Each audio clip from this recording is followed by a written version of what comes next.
Representation matters. Studies show that how people identify and perceive themselves is of the utmost personal importance, second only to how people see themselves in the world around them, including in media.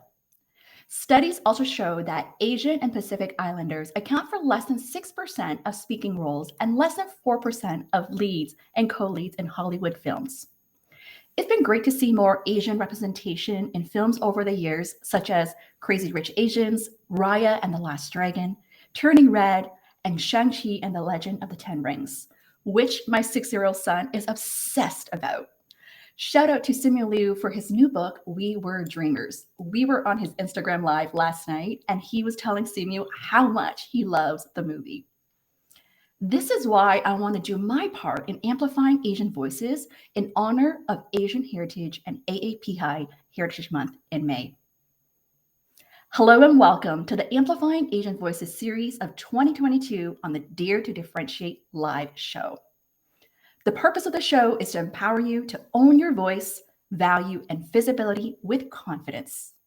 Whether you're tuning in live or watching the replay, I am so delighted that you're here.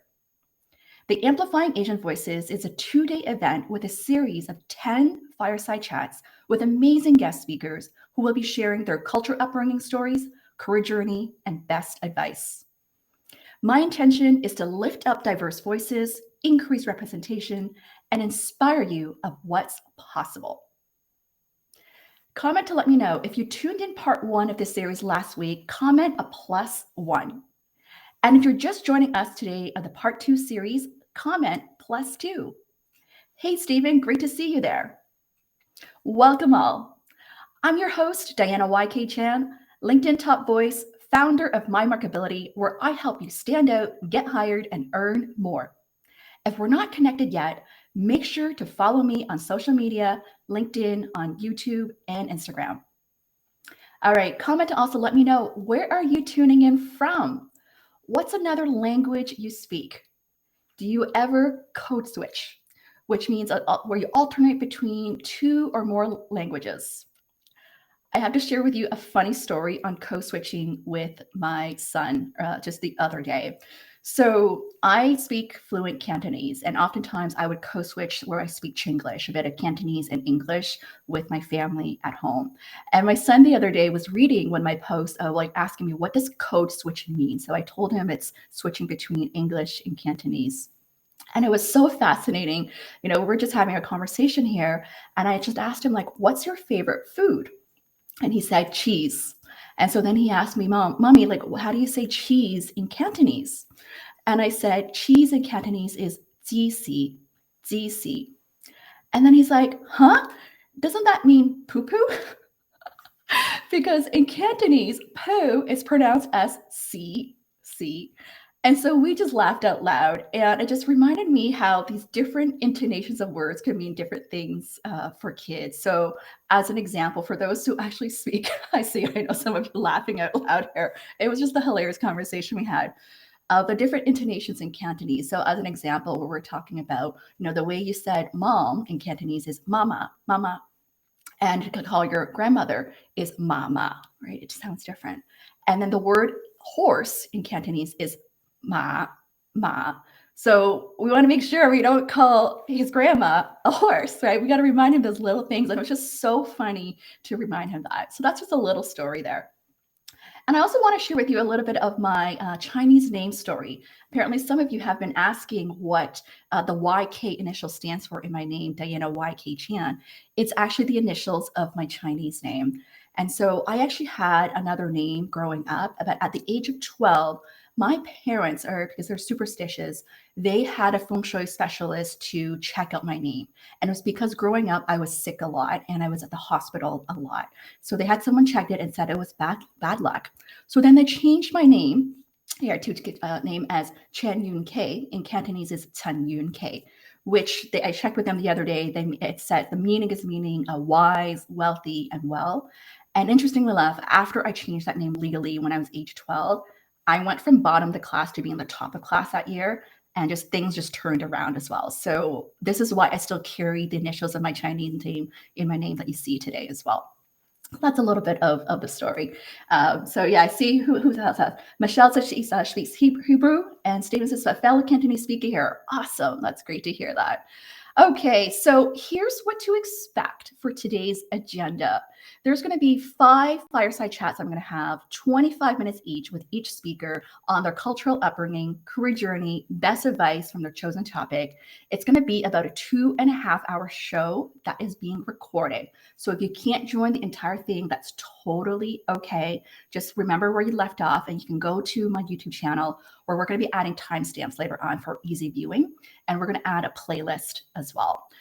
Comment full show if you plan on watching the entire show so that I know that you're going to be here with me. Okay, I want to encourage you to click like and comment anytime to engage with us. Share your thoughts, key learnings, engage with one another as well.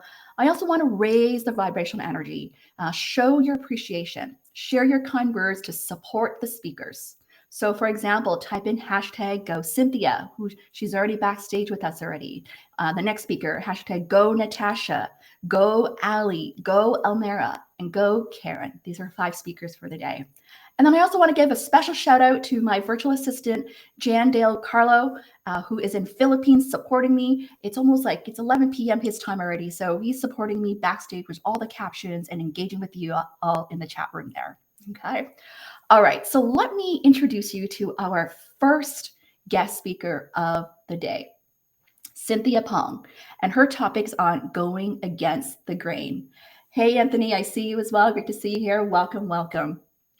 So Cynthia Pong, JD, is an award-winning career coach, speaker, and author of Don't Stay in Your Lane, the career change guide for women of color, a NYU-trained lawyer turned career coach. She's on a mission to get women of color the money, power, and respect that they deserve. In 2021, Cynthia created and launched the Embrace Change Leadership Accelerator for Women of Color, 134% funded through 1 month of crowdfunding. She's been featured in The Atlantic, Good Morning America, NPR, and more, and is a LinkedIn top voice for job search and careers. Cynthia is a proud introvert, a classic middle child, and an unapologetic Rottweiler enthusiast. I'm super excited to welcome her on stage. This is actually our first time connected. We recently just got introduced by one of our previous speaker, Ivan Lee, from last year. So I'm super excited to have her. So let's welcome her on stage here. Hi, everyone.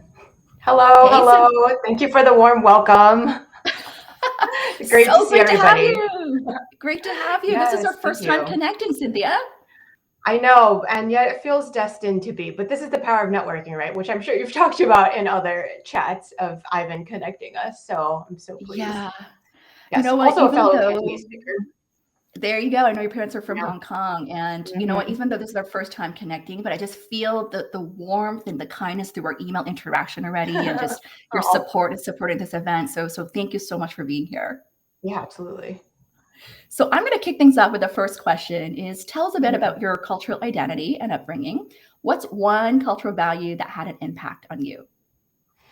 Sure. So I grew up in Delaware in the US, which is occupied Lenape territory, for those who are aware, like that's the lands that we're on. My parents came from Hong Kong in the late 60s, early 70s. And so my whole upbringing, my formative childhood years were in Delaware in a university town, pretty much in white suburbia there. So I did grow up speaking Cantonese in the home with my parents, although I can't read or write Chinese, and they did. You know, we were lucky to have the class privilege of them being able to take us back to Hong Kong in the summers. So we did have a strong connection to our family. And when you were talking about the different intonations in Cantonese, Diana, that resonated so hard with me because my mom's last name is actually Ma. It's like the character for horse. Yeah. And whatever, there's funny stories around that and kind of our confusion growing up because confusing the word mother with the horse, because we knew that on my mom's side that the family name was horse. Anyway, whatever, there's stories there, but that was funny. And I'll say that's one kind of cultural value or plus that, you know, we kind of got was this ability to navigate different spaces and have that linguistic capital that, frankly, a lot of women of color and people of color have and have to leverage in the workplace. And, you know, we can talk more about the code switching stuff later too. But that was one I hadn't planned on sharing. The one I had planned on sharing, as far as like one thing I got from my cultural upbringing, is in fact unrelenting standards.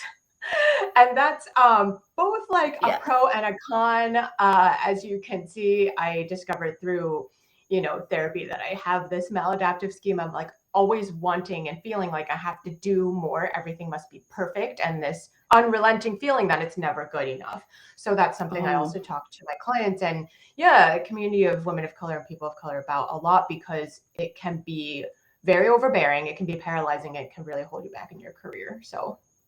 Oh, I can totally relate to that standard. Kind of heavy. I had this pressure as well when my parents sent me to Canada when I was 16, and the pressure was, you got to be a good role model for your siblings, so don't screw up. Yeah, there's a lot of that. And I mean, so wait, were you the oldest? Yes, I'm the oldest. Yeah. So that is a lot of pressure. At the same time, I was the second of three. So me and my younger sister were always kind of feeling like we had to live up to my older sister and kind of catch up to her. And there was also a lot of, this is the intersectionality of kind of like the racism and the kind of xenophobia and stuff, but like teachers and other people would frequently actually confuse us all. So there was a bit of that actual, some harm and I'll say like light trauma from that, of feeling like you don't have your own identity, that you're really just kind of like a mirror of your sister. Like you always have to feel like, you have to live up to. Yeah. So I can really, that's good. Thanks for sharing that. What do you think you inherited from your culture? I mean, I would say it is those, I'm stuck on the linguistic capital piece of it, and also this ability to navigate different spaces. And, we may as well dive into the code switching part now, I suppose, because I think it's so relevant. And code switching is more than simply changing dialects or changing languages. Also, the way that we decide what is a different dialect versus different language is very coded, no pun intended, and like very steeped in kind of white supremacy and like Western Eurocentric values, because there's like 50 dialects of Chinese, but they can be as different from each other as French and Spanish, and yet we all consider them to be like the same language. Anyway, side tangent. But code switching is something I have to kind of support my clients and also the cohort and the leadership accelerator around a lot, because we are like, when you are navigating in white spaces and white male spaces as a person of color, woman of color, non-binary person of color, and sometimes the first or the only, there's a great deal of pressure for you to have to adjust and assimilate into the culture that already exists.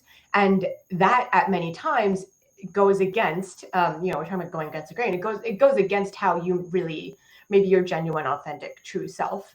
And to continually have to do that and figure out which lenses to put on, which masks to wear, how many, the intersectionality of that is frankly fatiguing. It's extremely fatiguing. And you have to do that on top of your actual job and all the other things that we have to address in the workplace. So it's a lot to deal with. And somebody in the chat has mentioned Minda Hartz. And Minda is a colleague and a huge thought leader in this space. And her second book is about healing racial trauma in the workplace. So highly recommend that as a read. And also just loving what is happening in the chat. I love that you're sharing this, because I have to tell you, when I first came to Canada back when I was 16, and in class, I didn't participate a lot because I was often had to code switch, where I had to rethink about, well, what do I want to say? And I had to write down what I actually want to say as well. And so I was penalized for not speaking up enough. And then part of it was just, I was trying to just figure out my sentences of what I wanted to say. And by the time I actually wrote it down, they already moved on to the next topic. Yeah. Oh my gosh, that resonates so much. And it is ways in which we, as either newcomers or immigrants or just folks that don't fall into kind of a set norm of what is desired and what is best, which usually is also, not only like white male and Western, but also extroverted and being a fast thinker. I actually tell people sometimes, like, I identify as a slow processor, because as an introvert and someone who likes to be very reflective and thoughtful, I like to look over a thing and think about it before I speak. Like, I don't do as well on the Twitter and the things where it's like you have to be, split second reactions. I like to think about the nuance and things. So, these are ways in which we live and are steeped in systems that perpetuate kind of like what's good, what's bad. How can you, people who don't fit in, we have to constantly try to find our way. And that's hard. For sure. You know what? Now as a speaker and a live Yeah. streamer, I have to learn how to think on my feet. Oh yeah, of course. And we can. I mean, this is not a deficit issue. Like introverts can do Yeah. everything extroverts can do. It's Yeah. simply like what we talked about backstage of like, you know, it is more exhausting and taxing sometimes. So like thinking about that, or, you know, just really thinking about how we can be more inclusive and empathetic to, you know, Yeah, folks. for sure. Involves. Yeah, Anthony just said this resonates so much here. So Yeah. growing up, was there anything from your culture that you felt pride or shamed about? Yeah, I mostly felt shame, I think, because I did grow up in a predominantly white suburban environment, and I went to public school, and it was predominantly white kids that were in this school. There was the second largest group was Black kids, and then there were pretty few anyone else who's like other, aside from that kind of bifurcated dynamic. So I did feel kind of like out of place a lot. And then also at the same time, you know, because for Asian Americans and especially East Asian Americans, to some extent South Asian Americans in the US, kind of politically, there's this like, you know, we're kind of like white adjacent, I'll say. There's this proximity to whiteness that we have that other groups of people of color don't benefit from. So I think a lot of that was at play. And so I constantly felt like I had to, you know, try to basically act or be as white as possible. And so my Chineseness or my otherness or any of that, I did feel a good amount of shame around. And there's one story that comes to mind, Diana, which is from when I was probably somewhere between first or third grade. So somewhere 6 to 8 years old. And we had one of those like cultural days at school where you have to bring in something from your culture and share it with the class or whatnot. So my mom cooked up a bunch of fried rice and had me take it to school. And so I did, and we were like eating it along with whatever else we were doing at lunch. And I remember one of my friends who was sitting next to me at her desk was eating it, like her portion, and then was kind of like, ew, gross, and spit it out. But then she had some left over in her bowl. And I was like, okay, well, if you don't like it, I'll eat it. So I ate the rest of her leftovers. And then when I got home and I told my mom, she was appalled, not at the ew, gross comment, but she was appalled that I ate this girl's leftovers. And she was really grossed out by that and worried that I would get some sickness from her or whatever. I mean, now we're in COVID times, it's like rightfully so. But like, it was so interesting to me as I think back to that memory, Diana, because it was like, I didn't think a big deal of it. I was kind of just like, fine, you don't like it, I'll eat it. But then as I thought more about it, I think there was a part of that did, it did plant a seed that kind of grew into like, oh, my people's food is gross and I shouldn't be like eating it in public. Like I could subject myself to ridicule, you know, that type of thing. Yeah. I'm curious to hear from the audience whether you felt that growing. Like food is such an important part of our culture as well. And if you feel like you can embrace that, I'm just curious to hear from our audience about that. So my next question is, what earlier life stories or challenges give you the motivation to step up to do what you do today? So I think it's funny we talked about birth order earlier because I do, and in my bio, like my fun facts in my bio or whatever includes that I'm a classic middle child. And I say that somewhat tongue in cheek, but I actually do think that me being the middle child in a set of three sisters has been pivotal for me in going against the grain in different aspects of my life and career.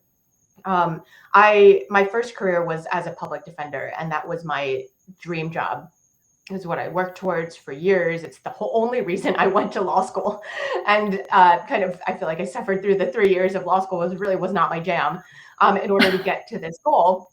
And then it became a public defender, and it was, you know, my first choice of what I was going to do. And yet burning out of that, I had to then figure out what to do from there. And so at those pivotal points, I had to kind of decide that like, I could do something different. And as a middle child, I have that like rebellious streak of like, no, I don't have to do what my older sister did. I can craft my own way. I can blaze my own trail. And so a lot of that energy went into telling my parents that I wasn't going to be a lawyer anymore, despite everything they had put in to support me to follow that path. And it was a lot, you know, admittedly. And then to share with them that I was leaving and I had no concrete plan of what I was going to do. So that's kind of one example, I think, of how my middle childness has enabled me to push forward and advance forward despite Yeah. maybe expectations that I would not do that. Yeah. I'm curious and when you decided to become a lawyer, was that feel like the expectation from your family? Did you feel that there was that expectation? I think that there was an expectation that I would do something that I've actually heard this acronym called this way when I was actually at a New York City Filipinos event, and it was called MEAL plan. So MEAL plan. So medical, engineering, accounting, and law as kind of the fields that are like the fields that we should go into or whatnot as Asians and Asian Americans. I felt that pressure, Diana. So not particularly that I should be a lawyer, but that I should do something in those areas of, preferably, honestly, I would say medicine or law. And I was never that strong at science. So that's what I started out going into in college. But my older sister is a doctor. So like she checked that box, and then I think there was a bit of that for me. So that's why it made it a little bit more friction, I think, when I decided I wasn't going to. Yeah. Amazing. So let's move to part 2 of this Sure. series. What are your career highlights that led to where you are today? I know you already alluded to some of it. Oh, the highlights? Wow. So there's one moment that sticks out for sure, Diana, and I write about it in my book, Don't Stay in Your Lane. The moment when I realized that I had to make a change when I was still actively a public defender. I remember very distinctly, I was in the courthouse, in the basement level of the courthouse, outside one of the courtrooms with one of my newer clients and his family. And he had been charged with felony charges, which are pretty serious in the US. And then we were there for that first court date, and the judge had dismissed, or the prosecutor dismissed the top felony charges, and they left the case as misdemeanors only. So the case still existed. It wasn't dismissed outright, but the charges were lessened. So I was explaining, in the hallway to the family and them, like what happened to the case and how they're going to keep coming back and, deal with the case. And probably the easiest way to dispose of the case, I was using all this kind of like court legal language that's pretty dehumanizing if you think about it, would be to take kind of like a lesser plea to a violation and all this. And my client and his family were all like, but why would I take a plea to anything? I didn't do anything wrong. And I was like, yeah, but if you want to fight the case, it's going to take you like we'll be coming back and forth to court for like 3 years or so, and then you'll get your trial. It's like really not worth it, blah, blah, blah. We kept talking about it in this very kind of dismissive way. It was one of those moments where I could feel myself dissociating from what I was saying. Like I was saying these words, and then in my mind, I like kind of floated out of my head, and I was like, what are you saying, Cynthia? Like, this is not why you went into this work. Like, this is not what you came to do. How are you now becoming like a full-on apologist for the system that you don't believe in, that is just like a revolving door and puts Black and brown folks in prison, and pulls everyone out of their communities? So I had that conversation, really not proud of it. But that was like the light bulb moment, and not really sure if this is what you had in mind when you said highlights, but this was a pivotal moment where I was like, oh, wow, I really have to figure out what I'm doing. Like my relationship to this job and the way I'm doing this job is now not at all what I wanted to be doing. And I'm probably actively causing harm as a cog in this wheel. So that's what lit a fire under me to then be like, step back, figure some things out, because this isn't good. Yeah. And what limiting beliefs or obstacles do you have to overcome to advance your career? Yeah, there's a lot of negative self-talk. There's a lot of that, well, who are you to do this? Like, what if you fail? So many negative what ifs, Diana. I mean, we could just really focus on that. And one thing I talk to my clients about now when they have similar thought patterns is like, well, you're negating and forgetting about all the positive what ifs. Like, what if this turns out to be 10 million times better than you even could have imagined? What if this allows you to catapult to and be a beacon for your community and create real social change and impact? We never think about those things. We think about like the negative worst case scenario things. So those were kind of some limiting beliefs. And I write about it in my book too, about how you can really try to replace those with a positive reframe, even if it feels neutral. Like, I don't know what is going to happen, and it's possible that great things will come of this. And if things don't go well, I will figure it out. Like, I have everything that I need in order to continue moving forward. I'm resilient, I'm resourceful, all of that stuff. Oh, I love that. Type that in, I'm resilient, I'm resourceful, I will figure it out. Right? For those who are looking to make a change, like these are some of the affirmations to remind yourself as well. Like, what's the mindset that you have there? Right. And so, what's your best career advice for your younger and future self? Okay. I would tell my younger and future self, and really anyone else out there who needs to hear this, that you should trust the timing of your life. Like, things happen not how we expect, usually, a lot of times not to plan. I mean, just think about this last 2 years that we're in. Think about the world that we live in right now. All of the racism, sexism, misogyny, rights being taken away, mass murders happening all the time. All of this is not, I think, what any of us would have hoped as children that we would grow up into, or that our children would grow up into. And so it's hard, but to remember that when things do happen, there's something in there for you to listen to what's going on at that time. And how can we, not in like a pull yourself up by your bootstraps way, but like, how can you still find your way forward, and kind of make the best of it? What lesson can you learn from any particular thing that happens? What growth is there in there for you? How can you flip it into something that helps others in addition to yourself? That's sort of what I would tell my younger self, and not to be in such a hurry, like, again, things, trust the timing. It will happen when it's meant to happen. Great. That's great to hear that. So let's move to part 3 of your topic here, which is going against the grain. What are the biggest challenges that women of color face when it comes to changing careers?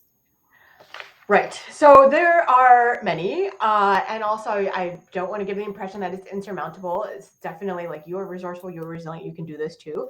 And there are structural issues that we come up against that other people don't. And that is important to remember, and that these are not deficits or scarcity, like a lack on our part, but the fact that we live within a larger system and structures that are not built for us to thrive and reach certain levels of success or whatnot. So 3 categories, I would say. One is, to get right to it, like the money stuff. Financial stress, financial burdens. Women of color tend to support multiple family units, not simply their own nuclear family, but then also the generation above or generation below. And then also, communities to the side.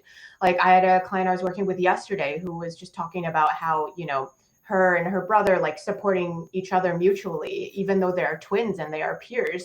But they have to financially support each other because there's not like generations of wealth built up to be their safety net.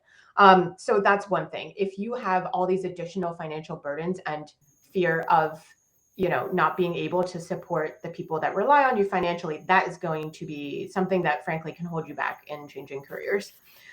It will be a limiting factor. Second thing, cultural and family expectations.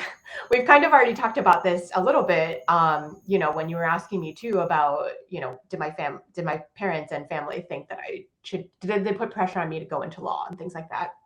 So there is a lot of that we have to continually kind of address and grapple with, the fact that sometimes what we choose and build for ourselves is not exactly what our parents or our community envisioned for us. And frankly, sometimes might be directly in contrast or in tension too.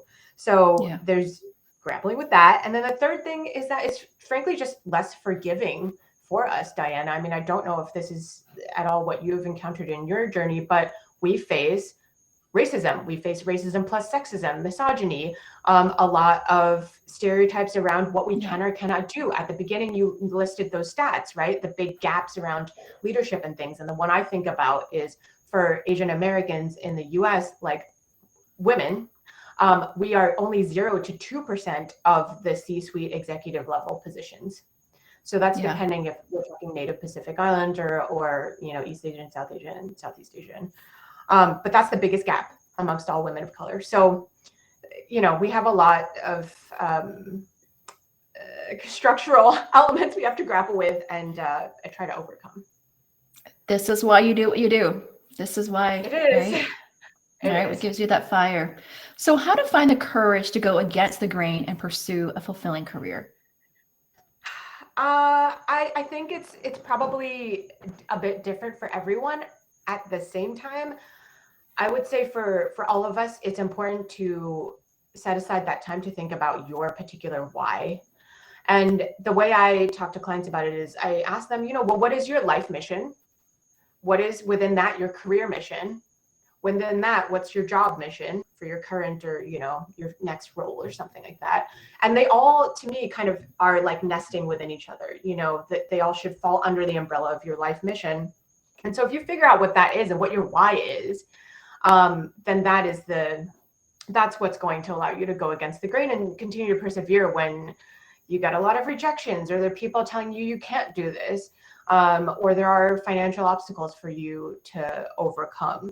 So that why and your mission, that's going to, I don't know, be like, that's going to keep you going. I love that. That really resonates with me. Find your why and your mission. I always remind my clients that make your why greater than your fear, especially if you're looking to make some sort of big change. If you can make that why so powerful, you can really overcome those fears that you have of whatever you're trying to do there and reaching your goals. Yeah, I love that. And one thing I also say too about the fears, and this was on, I liked this kind of little pithy saying so much that I actually put it on these like limited edition bookmarks that I sent out with the pre-launch editions of my book for the people who pre-ordered 2 years ago.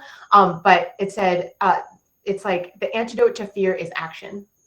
So I'm a super practical, action-oriented person. I think this is part of my lawyer brain, and that kind of training also bit my personality. But I always find like if I can simply support my clients or whoever to take that first action, that first micro step, whatever it is, however big or small, then, that starts to show them, gives them evidence back, feedback back that their fears were unfounded or are not actually that bad. Oh, I love that. This really resonates because about a decade ago, I invested in a training called Enlightened Warrior Training Camp. And one of their mantras is act in spite of fear and take massive action. Take massive action. And that's part of overcoming, I think, that self-doubt and negative self-talk there. So how can, just a couple more questions here, Cynthia, is how can women of color advocate for themselves to earn the money, power, and respect that they deserve? Right. So I love this question. And I, the other day, found one of my old business cards, and it says, always negotiate. So that's what, if you take nothing away from this and you're a woman of color or non-binary person of color, or one, tell them, please, always negotiate. There's so much fear, speaking of fear, that if we advocate for ourselves, if we become more visible, if we ask for that raise or promotion, if we ask for a little more in the starting offer, that bad things will happen. They'll rescind the offer, I'll get fired, like all these things. But truly, those are catastrophic results that, generally speaking, do not happen, at least without a bunch of other things, factoring in as well. So always negotiate. If you have the chance, speak up and ask for something. 99.9% of the time, the worst that's going to happen is someone is going to say no, and then you're going to move on. Or you're going to enter into a creative problem-solving conversation with them. And at the end of the day, maybe not immediately, but you ultimately will get what you want or what you're asking for, potentially even more. So that's what we have to do, unfortunately. And I hate that the burden is on us to have to do that. In an ideal scenario, of course, we would be given and be asked and invited and offered all the resources and financial support that we need. And we do not live in that world right now. Yeah. Amazing. Can we all type in, if you're here, type in hashtag always negotiate. I love that. I'm going to put it up on my Post-it note and put it on my wall as well to remind that always negotiate. Amazing. And my last question is, what's your best advice from your book, Don't Stay in Your Lane? Right. So there's part of my book at the very end, towards the end, and it's a quote by, I believe it's Anthony Machado. And the quote is, "The path is made by walking."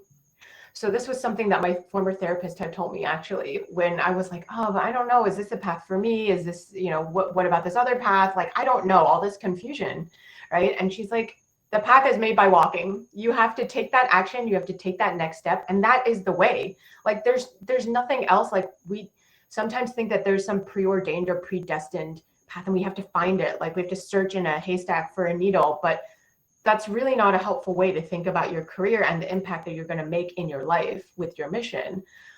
Simply take the steps, and that is the path. That is the path. Amazing. Oh my goodness. This was such a great way to kick off our first speaker of the day of the show here, Cynthia. Thank you so much for your talk. We learned so much from you. And for those who are new to Cynthia Pong, like, please follow her. I encourage you to follow her on LinkedIn or Instagram. She has a lot of great content. She's close to about 200,000 followers on LinkedIn. So if you're not following her, make sure to give her a follow there. Thank you so much, Cynthia. I look forward to staying connected with you. Yes. Have a great one. Thank you so much. Take care. Bye now.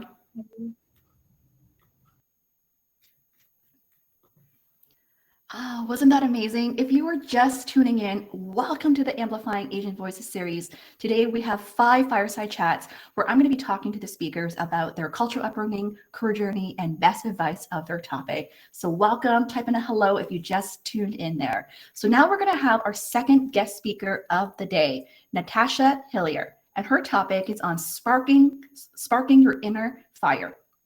With over a decade in customer insight and marketing experience, one would think Natasha has found her niche in the financial services industry and would stay there. Here's the plot twist. The Great Reset, or known as the Great Resignation, has afforded her new fields to explore. Leaving the financial sector and now in the entertainment industry, she is now thriving in the intersection of Agile, behavioral psychology, and diversity, equity, and inclusion. She is a committed gold tier facilitator for the I Am Remarkable program. The program's main goal is to help members of underrepresented groups to break the bias and fight imposter syndrome. An Agile coach by day, she is also a wife, mom, pastry chef, and an incoming graduate where she's completing her master's in industrial and organizational psychology at Adler University. Let's type in "Go Natasha" in the chat room to welcome her to the stage here.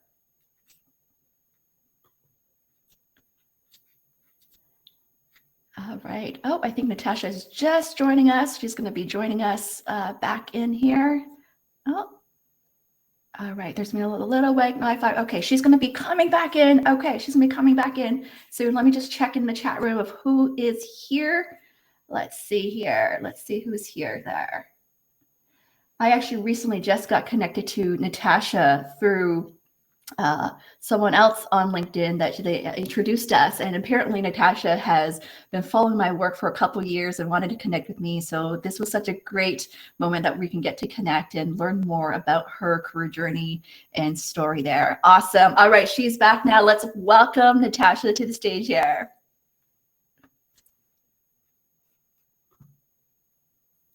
Hey, Natasha. Oh, can we hear you yet? Let's see. Oh, we can't hear you yet. Can you, are you muted? We can't hear you.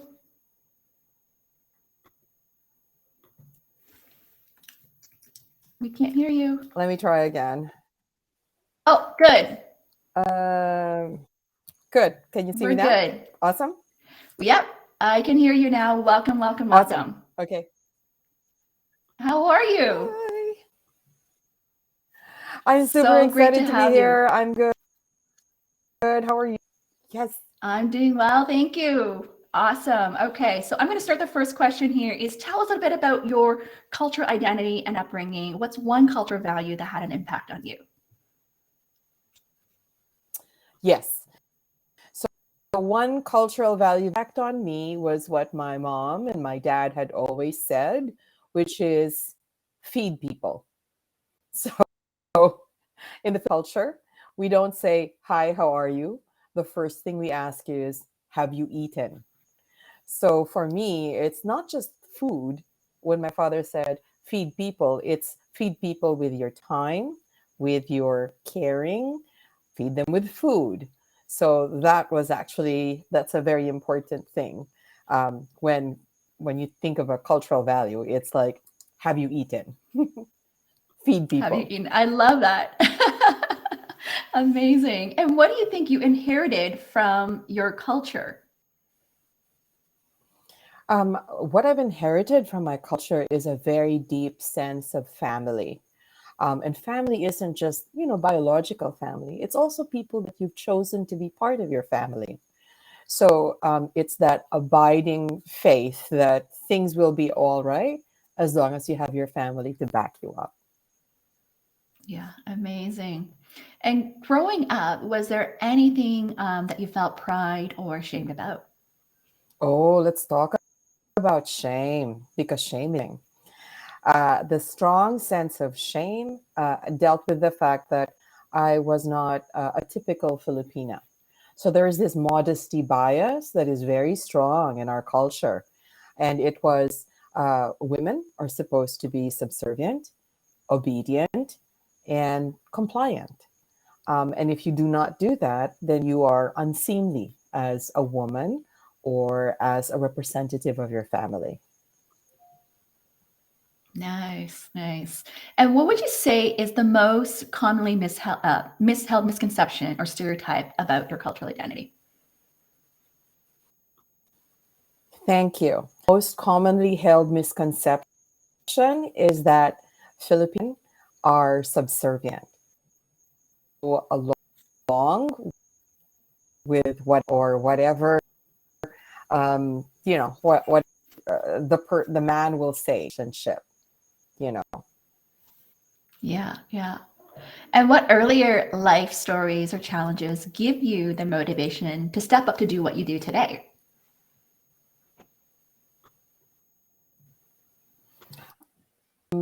The life story, I would say, or the motivation that gave me to step up is the fact that my father had always thought there was nothing that could stop me from doing what I needed to do.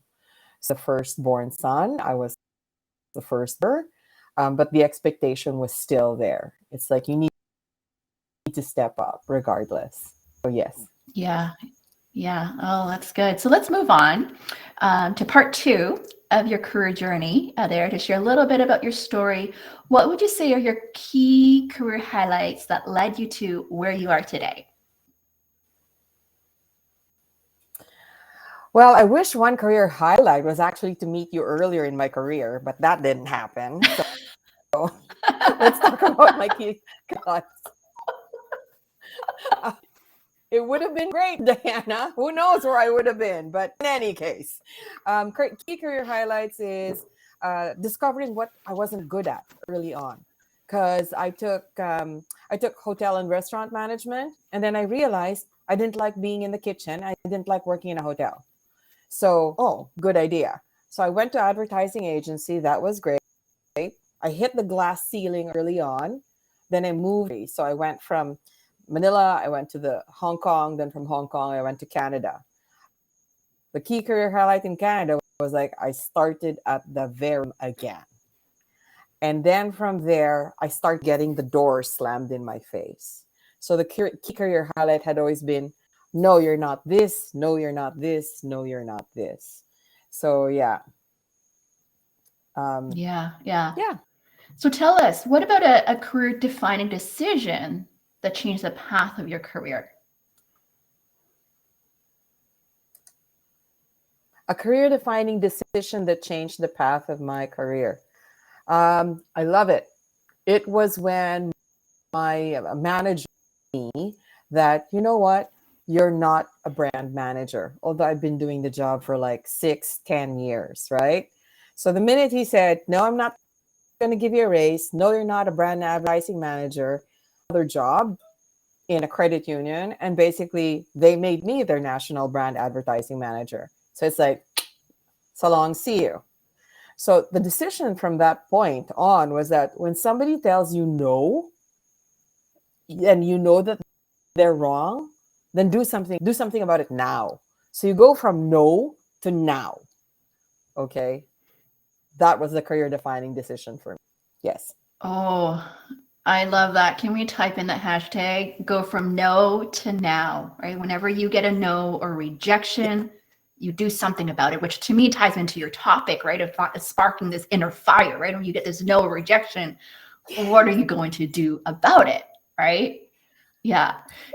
Could you tell a little bit of your story, a little bit more? Yeah. About that no, like, because I remember when I talked to you Yes, before, it's for like every sure. time I said a no, like tell me that little story. It made me laugh so much. Like when every time you got a no, you're like, hold my cup. Exactly. It's like, so the first time was that guy basically said, no, you're not a brand and advertising manager. It's like, oh, hold my drink. Because I'm going to get another job that will make me the national brand advertising manager. So that was the first no. And then the second no came when I was working already in a bank, right? And I've been doing project management for like close to 20 years. And then one woman came up to me and she said, you are not a project manager because you don't have the three letters PMP behind your name, project management professional. And it doesn't count the 20 years of work that you've been doing. And I go, oh, well, you want three letters? Okay, hold my drink. Because I'm going to go get my certification now and I'm going to get a PMP. And I did get it. So I am a PMP now. Okay, thank you. And then the third no, exactly. It's like, why do these people keep on that? So the third no came recently when still in the bank. And this other woman, I don't know why, but anyway, this other woman comes up to me and she goes, you're not really an agile coach because you've been doing this much for this short a time. And it's like, oh, okay. Well, I guess you'll have to hold my drink because I'm going to go. And I left and I am now an agile coach for the BC Lottery Corporation. So delighted. I'm in charge of 4 teams. And on my first month, I actually had to make friends with about 54 people, just so that we can all get along and make things happen. And I have found my sweet spot. Yeah. I have found my fun place. And I have to say thank you to all those 3 people who have said no over these past number of years. So it's like, I know you. Thank you, Walt. Thank you, Marianne. Thank you, Erin. Amazing. I love that. I mean, you just say, I love this turning no into, a yes, essentially, or now, essentially, like overcoming these obstacles. And look at you now, you got your PMP, agile coach, and now you're doing your master's as well. So continuous learning and growing, having that growth mindset is key there. So what's your best advice for your younger and future self? I love this part. Well, the first career advice should have been call up Diana early on, but let's forget that. And then for future self, it'd be like, keep on calling Diana, because that would be helpful. But seriously, the best career advice for my younger self and my future self is be kind. Just be kind. Okay. Like, you don't have to be the most brilliant person in the room. Be kind, because at the end of the day, it's not what you say that people will remember. It's how you made them feel. And if this is the last conversation we're ever going to have, Diana, I want you to know that I'm 150% here for you. And you have been so lovely to deal with and so kind. So for me, if that's the advice that I myself years ago, and for yourself, it's that. Yeah. Really. Be kind. Oh, I totally resonate. I feel like this is why you and I really connected. Like, be kind. I always have that as well. And one of my favorite quote is around, people don't care how much you know until they know how much you care. Right? They don't care how much you know until they know how much you care. I quoted you the other day. I was having a conversation, and I had this quote from a really good professional who actually helped a lot of people. And this is what you need to remember. So yeah, I quoted you. It's like, God, it's so good. It's from someone else. I know that. So let's move on to part 3 of your talk here, which is sparking your inner fire. I know you just shared with us some examples already. So I want to ask you is really, what advice for other people you have is really how to spark that inner fire to make your dreams come true. Thank you. What sparked the inner fire for me is I have this love of learning. Okay. I'm a nerd. I'm not really very good with people. So for me, my inner fire is taking a step back and actually plotting out what are the things that I'm afraid of. And for me, I know what those fears are. I make a plan to try and fix it.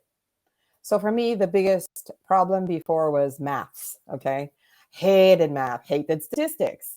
And so what happened was I needed to get and find a way to not be afraid of it.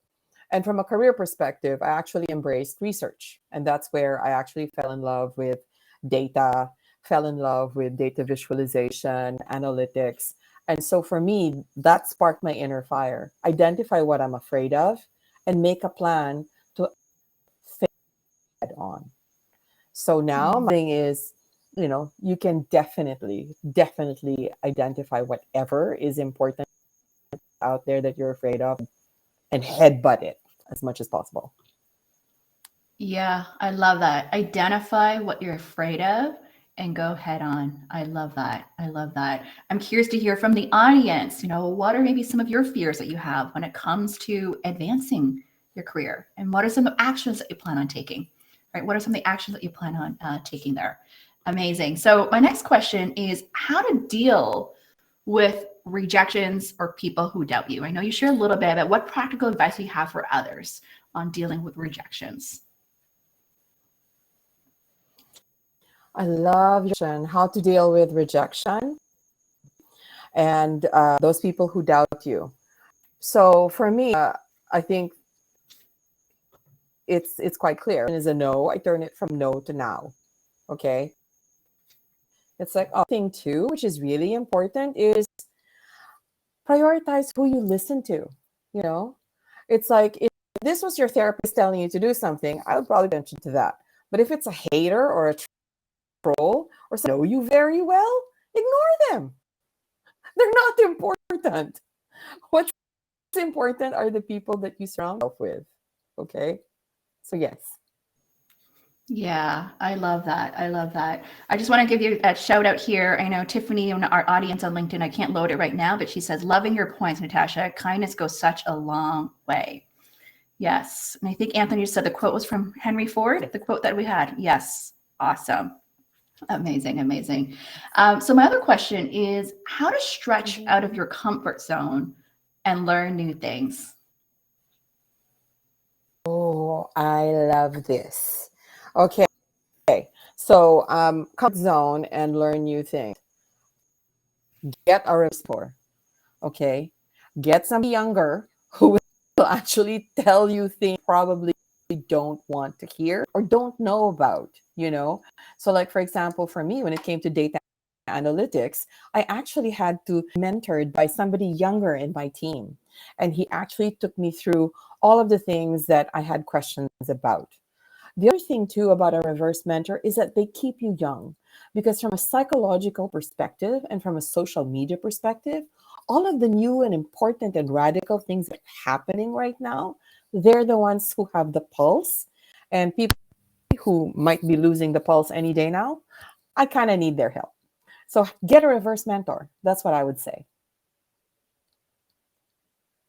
That's great to hear. Get a mentor. I love that. I love that. I have one more question since we have a little bit more time, right? I know that you recently started your new role at BC Lottery Corporation. How did you land this role? And for those who are looking, give a little bit of advice in terms of how to go about landing a new role here in a different space, a different industry. How to jump from one space or one industry to another industry. Yeah. Okay. First advice: go speak to Diana, because she'll probably teach you how to do it correctly. And then if you're really stubborn and you don't want to speak to Diana, but let me tell you this: please do your research. Take a look at the industry and see what the trends are saying. So for example, banking industry. I knew that research actually had a timeline wherein it's not going to be so important anymore. Not so much as important, but the skill change. So instead of the regular quantitative and qualitative research, I centered design, user experience. So I started upskilling in those areas. And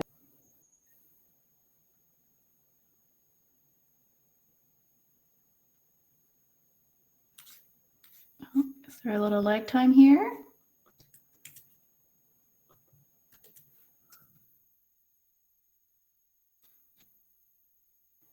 going to be back. I'm just going to reload the page.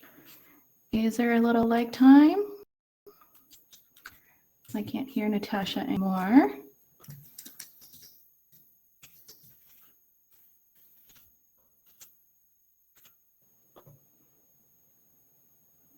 Oh, was there a little lag time?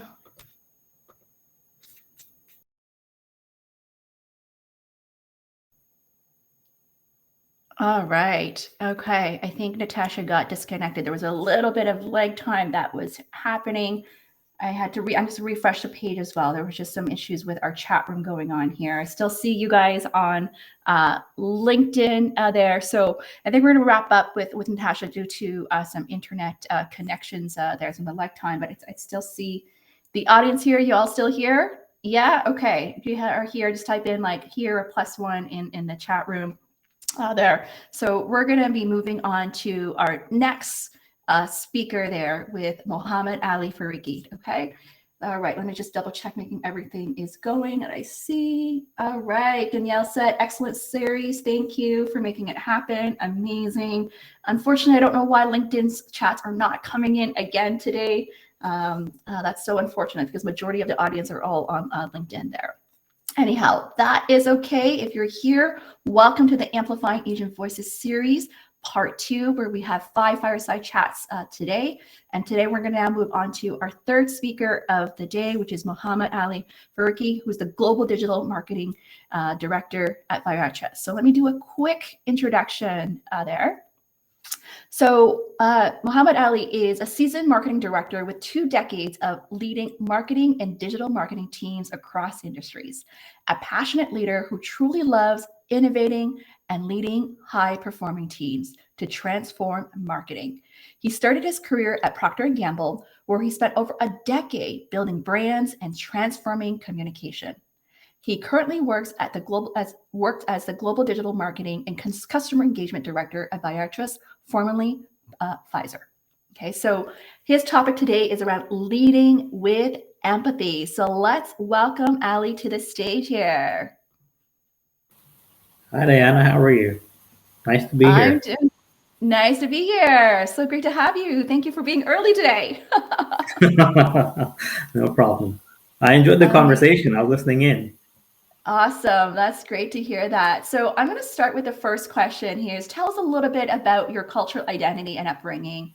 What's one culture value that had an impact on you? Well, see, I am Pakistani by origin, so that is my culture. Although I did have the disadvantage where I did not grow up in Pakistan, I grew up in Dubai. And the advantage there was you have a multitude of cultures that you're exposed to, you're a part of. So my identity was very early ingrained into me in terms of our cultural heritage, where we come from, especially the Urdu language. So those are things that are very important for me. And growing up, that's what really was very important in our lives. Yeah, that's great to hear that. And what do you think you inherited from your culture? I think one is a love of literature in many different forms and languages, and the other is pride in one's heritage and where you come from. So it's very important to be aware and to know what are your roots in order to be really, proud of them. Yeah, that's great. And growing up, was there anything from your culture that you felt pride or shame about? So yeah, I think the biggest thing for me, their pride was again the contribution to literature, to language, and but more importantly, I think when I look back, it was very early on, the discussions that we would have at home and the role models that we would look up to. The one thing I found very common in that theme was integrity of character. So those really stuck with me. Yeah. I don't know if I hear a little bit of background. It's not noise, but I don't know if it's because you're not using a headset right now there. There's a bit of static sound I'm hearing. Is it? I can use a headset if needed. Yeah. Let's see if that makes it down, because there's a bit of static that's coming through there. Yeah. Is it better now? It's really minor. I think it's okay. I think it's just a little I think stack. that's So it's just not my no. CPU Yeah. fan running. Oh, Yeah, okay. It could be then. Okay. Yeah, no problem. That's okay.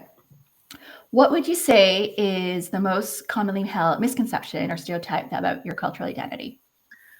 I think from what and that's something I think it is very common, which is that's a very male dominated society. Well, I come from a family of mostly women, very strong women, all the way from my grandmother to my sisters to my cousins, all of them leaders in their own field, in their own right. They're pioneers, all of them, and they are my role models. And so that's the one very anomaly that I would see. When I would see these stereotypes of people talking about them, and I could not at all relate with them when I would come home and kind of look within and look backward. Like, I don't see that. So that's always since I was growing up until today when people say this or talk about this, it just feels very odd to me.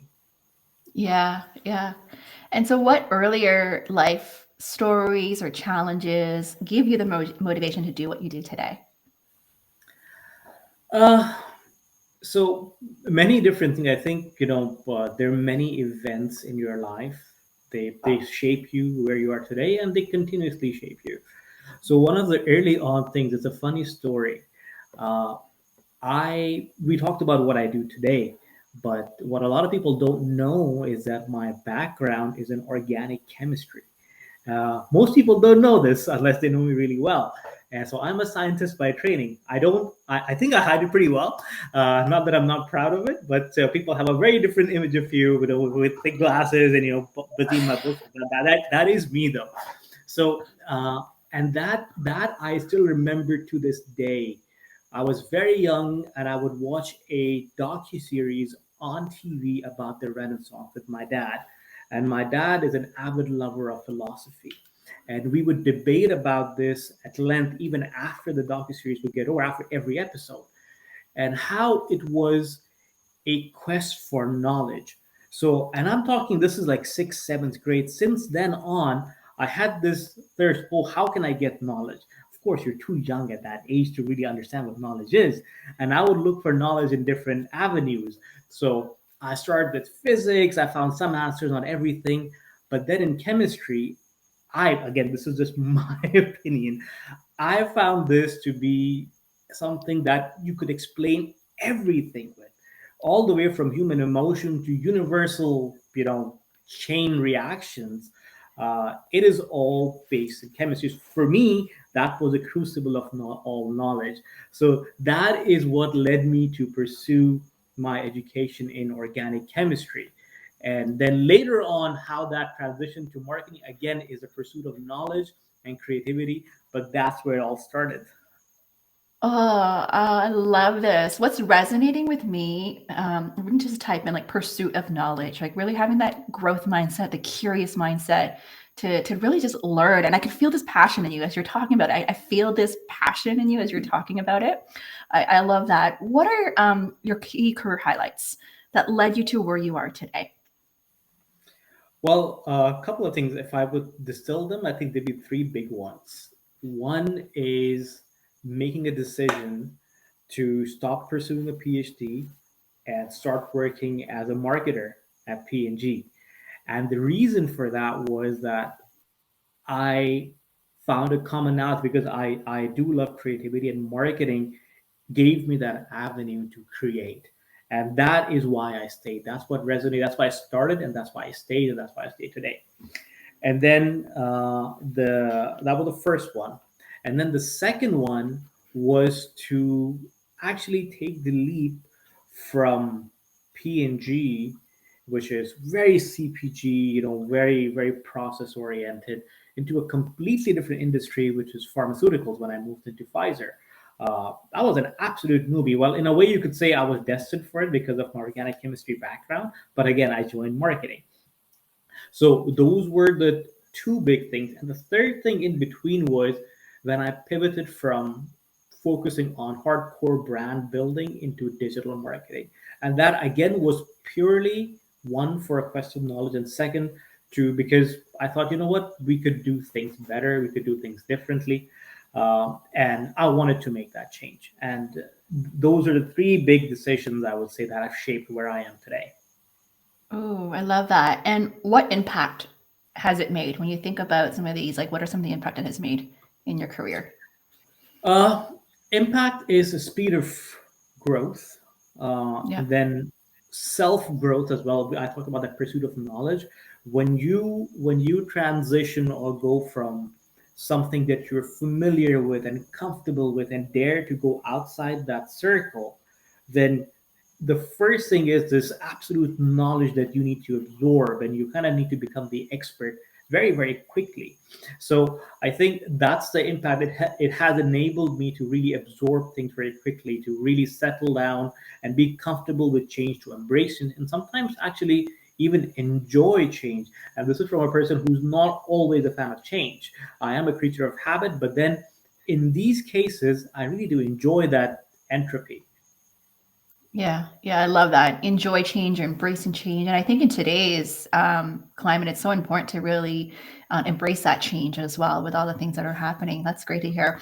What limiting beliefs or obstacles did you had to overcome to really advance your career?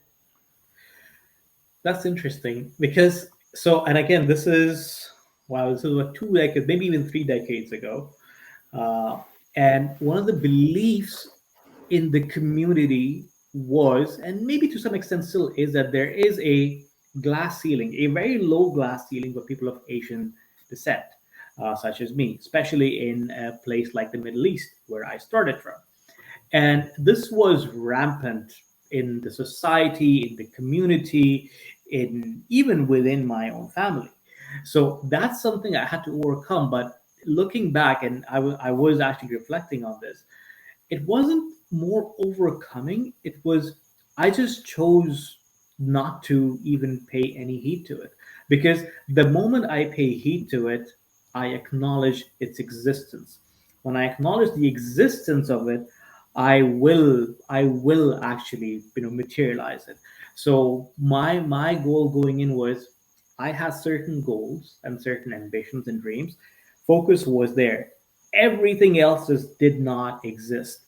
And as things would have it, yeah, well, that glass ceiling, I did not experience it myself, simply because I chose that not to even see it. I love that. I think you highlighted something important here. It's really just what you choose to believe and see. Right. And there's a quote around like what you focus on expands, right? And it sounds to me that you had like your really clear vision or goals that we wanted and really focused on that and achieving that there. Yep. There was actually one of the trainings early on in marketing where it was about goal setting. And this was an experiment or a study they did with a few, I think, Navy SEALs, where they gave them a goal and they had to go and get to that goal. And they did something similar with, non trained professionals. And then they asked each group, what did you see? Anything? Did you notice anything? Navy SEALs saw almost nothing else besides the goal that they were really advancing towards.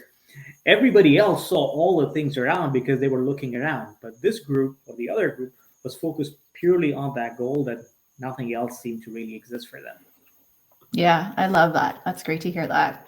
What's your best career advice for your younger and future self? I'd say be bold and have the courage to dream, because unless you dream, you cannot have a vision. So have the courage to dream and the courage to follow your dreams, and be bold. That's if I go back, that's what I would tell myself. Just just make sure stay on that. Don't deviate. Yeah, I love that. Be bold, be courageous, dream big as well. That's okay. You got to start somewhere, right? I always like to start with having a great vision so that you can work backwards to figure out how you're going to get there. So let's move on to your topic, which is leading with empathy here. And so my first question for you around that is, what's the difference between leadership versus management? Oh, that's a good question.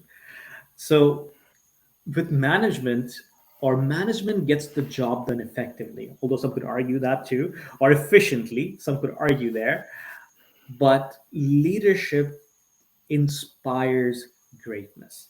So one will get the job done, perhaps efficiently, but leadership really inspires to do it so much better than not just the people who are doing the job, your team, or even you thought possible. Yeah, I love that. And how to lead with empathy during the pandemic. Well, if we focus only on the pandemic, first is there has been this common denominator evident more so than ever before. We all have that. We all, I mean, it is not easy to work from home. There are tons of distractions. There are things which will not go as planned, especially during meetings, because guess what? We're working from an environment which is not tailored for this. So that's the first thing, to really acknowledge, accept, and embrace it, and make sure that you and your team are comfortable, and your team knows that you're comfortable with that, that you understand. I think that's for me has been one of the key things. And second is, it is a constantly, at least for the past few years, early on, it was a very fast changing environment, fast paced. Many things could happen on a drop of a hat. Things are settling down a bit. And again, it is to acknowledge that, and acknowledge that, very clearly in words, not just kind of thinking about it, but very clearly acknowledging that, and making sure that your team is aware that, you know what, this change, this uncertainty, we're okay with. And there needs to be a plan on how we navigate this together. Here's what we are going to do, and here are things that we are outside of sphere of influence. However, we will manage by doing XYZ. I love that. I love that. I'm just going to add another question about this, because I know you've been a people manager leader for quite some time. What's your leadership philosophy, or what are your guiding principles as a leader? Uh, my principle would simply be to really, truly, honestly care about the people, and not just care, but really understand their potential, because that is an asset, an opportunity that you could very easily overlook. So unless you really understand what motivates the people that work with you, how can you inspire them? That's the first thing. And second, to never be shy. Not be shy, but be bold and ask. Ask them what they would do, what their decision making would be, what would they do in that situation. Because guess what? Number one, my team knows this very well. I acknowledge that they are better at what they do versus me. So Hmm. I should ask them. And the whole idea is, you've got more minds than just one. So, and this is evident, has been evident in my career. Many times, the greatest ideas in our team or in my career have not come from me, have come from people within my team, which were unlikely. One of the greatest brand growth idea, and the person, if he's listening, knows this, came from a finance person in my team, not from a marketing person. But it was only because we had a very open, very candid roundtable discussion, like, what do you think we should do? And Yeah. guess what? Whatever the idea was, it was a great idea. Yeah, I love that. I love that to hear that, like as a leader asking, your team, what do you think we should do? And I think this is a reminder for those as well, like to speak up and share your ideas, share your thoughts. You just never know, whether that could just be a great idea there. So how to create an inclusive, high performance team and culture? Sorry, could you repeat that? How to go about creating an inclusive, high performance team and culture? I think first would be, I would separate inclusive and then high performance, because to be inclusive, I truly need to understand each person with my team as an individual. So it's very easy to come into a large team and kind of have these group dynamics, but no matter how large the team is, one needs to make the effort to get to know each person individually. Only then can one be truly inclusive, both from, not just from a cultural point of view, but also from a personality point of view. There are many different personalities, and everybody has their own way of getting motivated. And as a leader, it's one's responsibility to know how each person gets motivated, what really ticks the box for them. That's number one. And then the high performing part, that comes from a collective vision. To have this, I would say, infectious vision, not just that, hey, this is my vision, let's do it. No, what is our vision? Let's distill it, let's talk about it. What is it that you want to do? What do you think we should do? If you were doing this, what would you do? We all come up with it together, we shape it together. As a leader, it's our job, or the leader's job, to shape that vision, not always to come up with. Because guess what, I could work very hard for your vision because you're my leader, but if it is partly my vision, imagine how much harder I'd be working because I'm realizing my dream. Yeah, yeah, I love hearing that. That's amazing to hear that. And how to go about growing people's potential through motivation. So this is something that it might sound like, or at least this is very commonly heard, I guess, and very commonly seen, but not acknowledged enough. And that is the power of not yet, which is we have been used to a culture throughout our education. Either you pass or you fail. But there is a third option in there, which is not yet. Not yet acknowledges your potential. This is something Dr. Carol Dweck has been talking about for quite some time now, which is by saying fail, you stop, you focus on the now. By saying not yet, and by focusing on how do we get better? How do we do this better? What is your plan B? You're simply acknowledging that there is the potential. So that's for the idea, but the same thing goes for the individual. This was an experiment that was actually tried and tested with kids and with professionals, where the results were really astounding. The difference in the mindset. So it's all starts with the mindset, and that's how you get to high performing. Oh, I love that. It starts with the mindset. What you just gave me, I love what you said, not yet. Instead of saying no to my kids, I'll be like, not yet or not now. It is with kids. I would say it is quite challenging. They change so rapidly and they're so unpredictable that it will still be a challenge. Right. I love that. Not yet. Right. That's awesome. I'm curious to hear the audience. I know some of the chats are not coming through from LinkedIn. Like, what are you learning so far? What's resonating there? My next question for you, Ali, is how to strengthen your leadership and influence skills. And particularly if you can maybe give some advice, like for those who are looking to reach that next level, right, from the manager to director, like what advice you have for them there.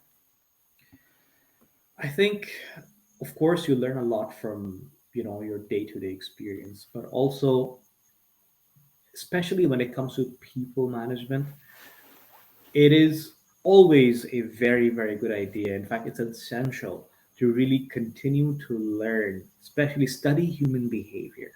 I had the advantage of studying psychology very early on, but that's not the end of it. That's only the beginning. So really study human behavior, study different aspects of behavior, study what motivates people, and these are there are a lot of research that are going on and things keep evolving, but that I would say is very, very important to continue to grow yourself in order to be able to facilitate it for other people's growth, because as a leader, that's what you are a facilitator for your team's growth, and that's something to really put front and center. That is your goal. There is no other goal except that. Yeah, yeah, I love that. I have one more question for you since we still have time here, because I know as a leader you do hiring. What do you look for when hiring? First thing is cultural fit within the organization. I look Hmm. for personality because skills can always be learned. But personality is what is something that dictates your team dynamic. So I know my team very well. So when I'm hiring for my team or any other team, every organization has its own culture. So I look for a cultural fit. Do the behaviors match the values that the organization has? And the last thing, which is very, very important, is I look for the person's values. What is their value system? What is the decision making process?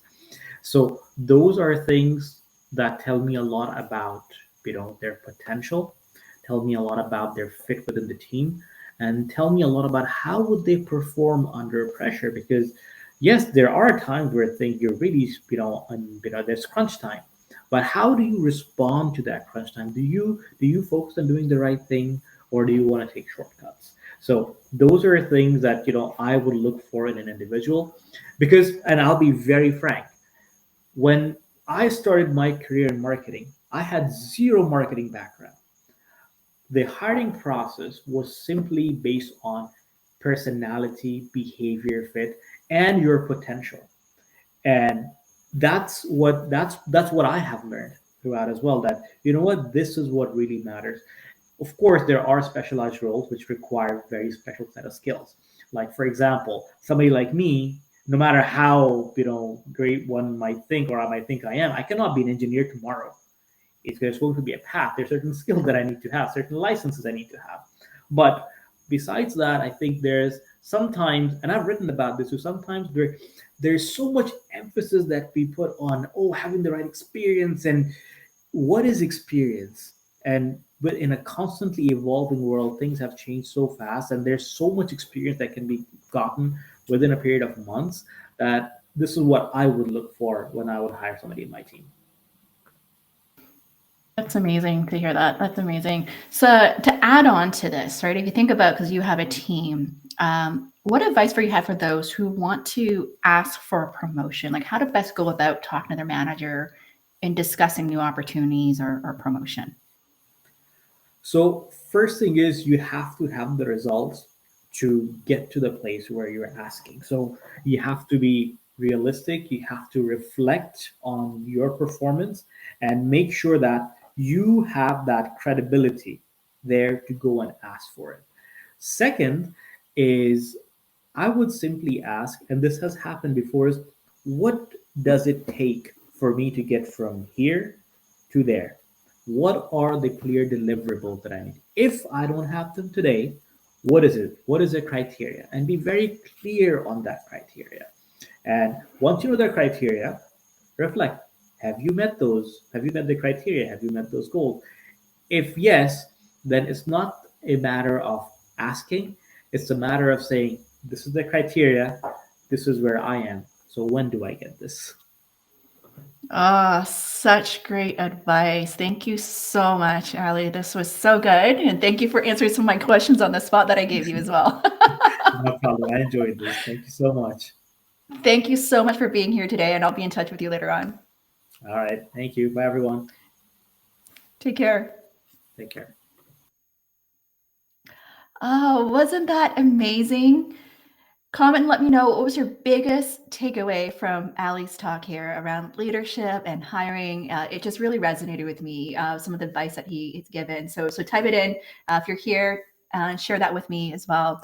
So wow, time has gone by really fast. I can't believe we're moving to our fourth speaker of the day. Right, fourth speaker of the day here. Oh, I can't believe it. So our first speaker of the day is Almeera Jiwa Pratt, who's here to talk to us about discovering your purpose. I recently connected with Almeera just a couple months ago. And by the way, I am launching my first LinkedIn Nano Learning course next Monday, and Almeera has got to do with it. She invited me to create this course, so super grateful for her. So Almeera is a content manager at LinkedIn Learning, where she leads the Nano Learning program to bring creators to the platform.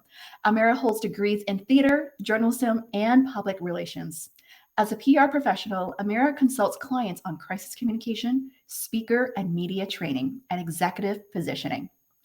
Almeera has spent almost 2 decades working in the film industry in both Vancouver and Atlanta.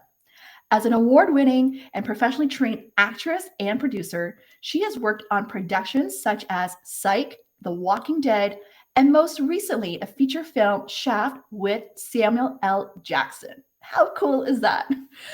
Almeera was awarded the Diversity Grant for Artistic Leadership by the City of Vancouver and was named one of Georgia State University's top 40 under 40 alums. All right, let's give in a hashtag go Almeera and welcome her to the stage here.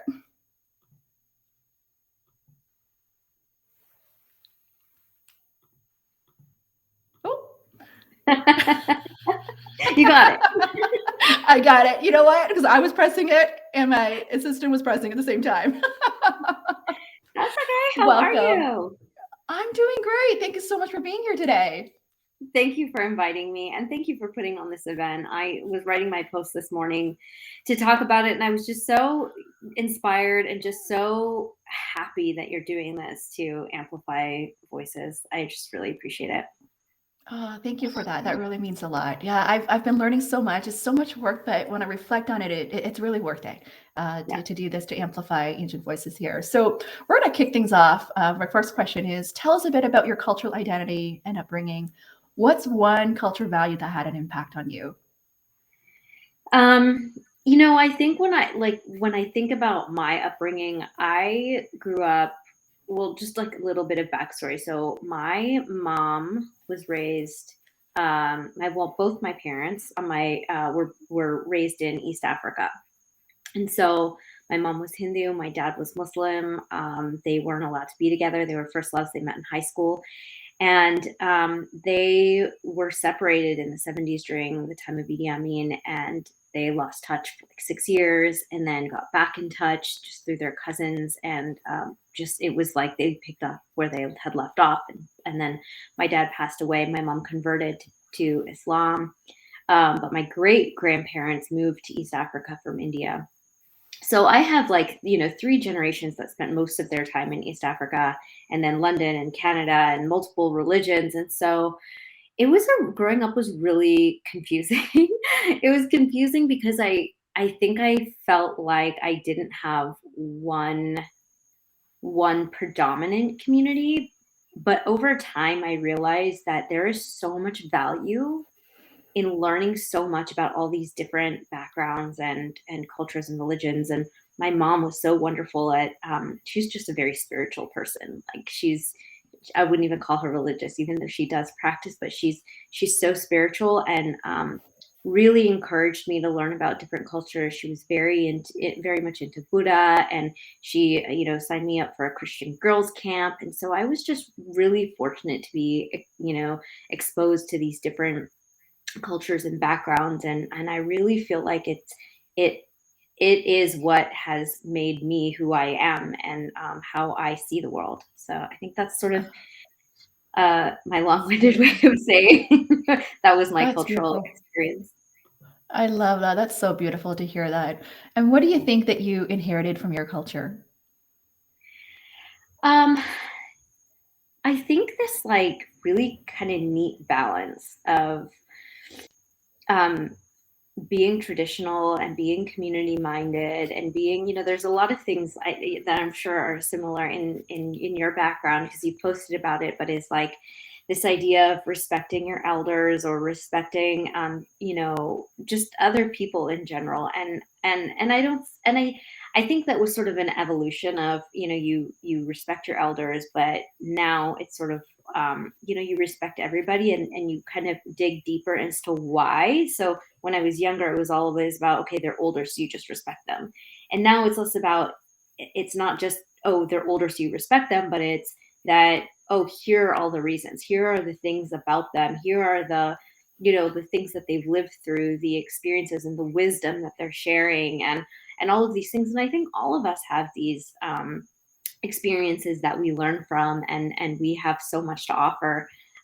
Even when we don't have a ton of experience, there's still something we've learned in this life that we can share, that we can pay it forward. So I think just that mindset around, when you ask what I inherited from my culture, I feel like it's probably just this, just the values of respect. Yeah, that's beautiful.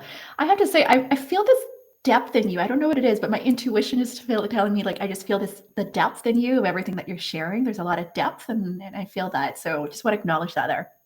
Thank you. Growing up, was there anything that you felt pride or ashamed about?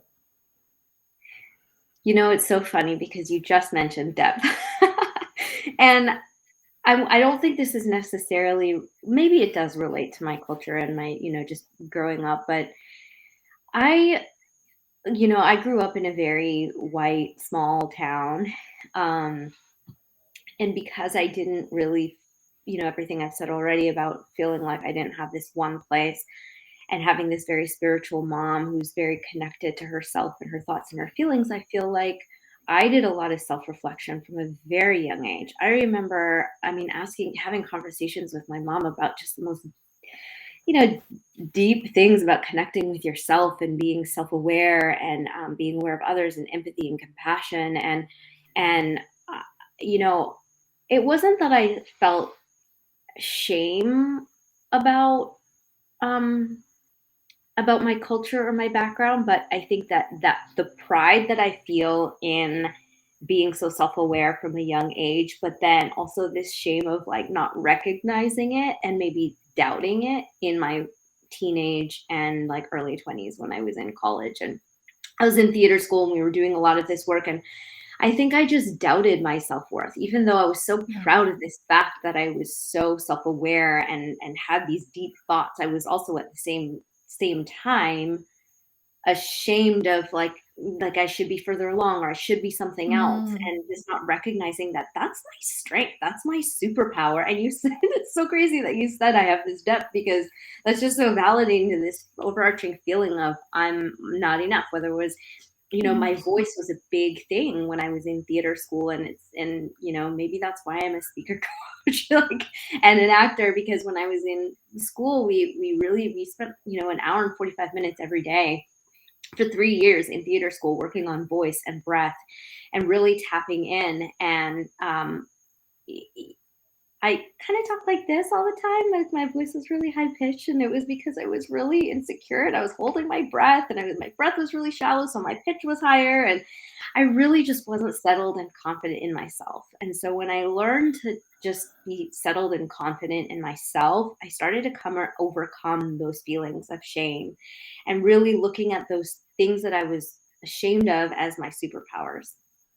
Oh, that just resonates so much, especially when you just did that little demo, that voice change. I feel, it talks about owning your voice. I think where you're highlighting the importance of owning your voice and finding your voice so that you can really step into your own greatness and be confident to really be true to who you are. And I know that's something you're going to talk about later, about being your most authentic self at work. Yeah. It's so interesting how we, the thoughts that we have impact how they impede our ability to bring our full selves to the table. Yeah, that's beautiful there. What would you say is the most commonly held misconception or stereotype about your cultural identity? Most people, when they meet me, they're like, "Oh, what do you do for a living? Are you a lawyer?" Like, what? A lawyer. I like the farthest thing from a lawyer. Although there are a lot of lawyer turned actors and actors turned lawyers. I don't know. I think that's maybe what it is. I've never really been. I've always been the other. So I have always been in fields, industries where I was maybe the only South Asian until I came to tech. And now I have these meetings at LinkedIn where there's like 7 people in the room and all of them are South Asian. And I'm like, whoa. Or I'm working on a lot of DEI work within my org, and South Asians aren't considered like a minority in tech. So, we focus on, other minorities. And so I think that's really, really interesting, that in certain industries and certain environments, your unique background, your unique experience, and what you've gone through doesn't necessarily translate. It doesn't translate from industry to industry. So I think I'm finding ways to own my background and own my culture and own my heritage in this new industry where there's almost this perception that, oh, well, you're fine because, nobody has bad things to say about Indian women, and like, you're considered smart, or you're considered, and while that may be a perception, there's also so much that I bring with me. My experience is just so different. I didn't grow up in tech, so I think I think it's just something really interesting that I've been thinking about. Like, how do I find my place when I've been the other? Even when I moved from Vancouver was like, yeah, you know, joke, it's 50 Shades of Asian. Like, it really is. Vancouver is so diverse. There's so many, like, every diaspora. And then I moved to Atlanta, and it's like black and white. And I just felt more other than I have ever felt after moving to Atlanta. And then I worked in industries where it wasn't, you know, where I was also the only minority in the organization. And now moving to tech, I'm just so much more aware of the individual journey. And then no matter what you look like, what you're, you know, on the outside, every single person has an experience. And so I think it's really interesting, this idea of coming to a more pluralistic society, that we're, you know, moving beyond the fact of diversity or tolerance and moving toward a place where we have deeper understanding for each other, and really understanding each other and taking the time to listen and see what each unique person, no matter how old you are too, you know, ageism is a big thing too, about that we all have something valuable to bring to the table, and just really valuing that. Yeah, that's amazing. Owning what I'm hearing is really, owning your background, owning your culture, owning your voice here. And so moving on here is, what earlier life stories or challenges give you the motivation to step up to do what you do today?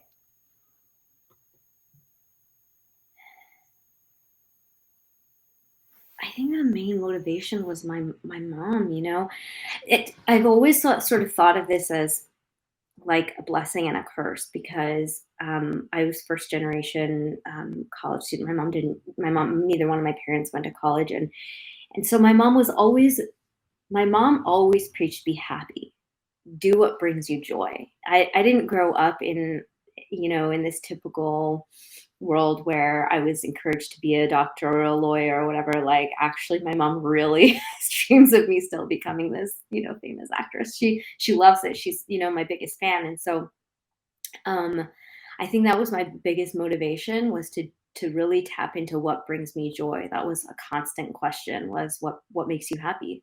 That's all I want for you, is for you to be happy. And so it was a huge motivator, and to really keep asking myself those questions of, like, what brings me joy? What brings me joy every day? Because I want my kids to see me happy.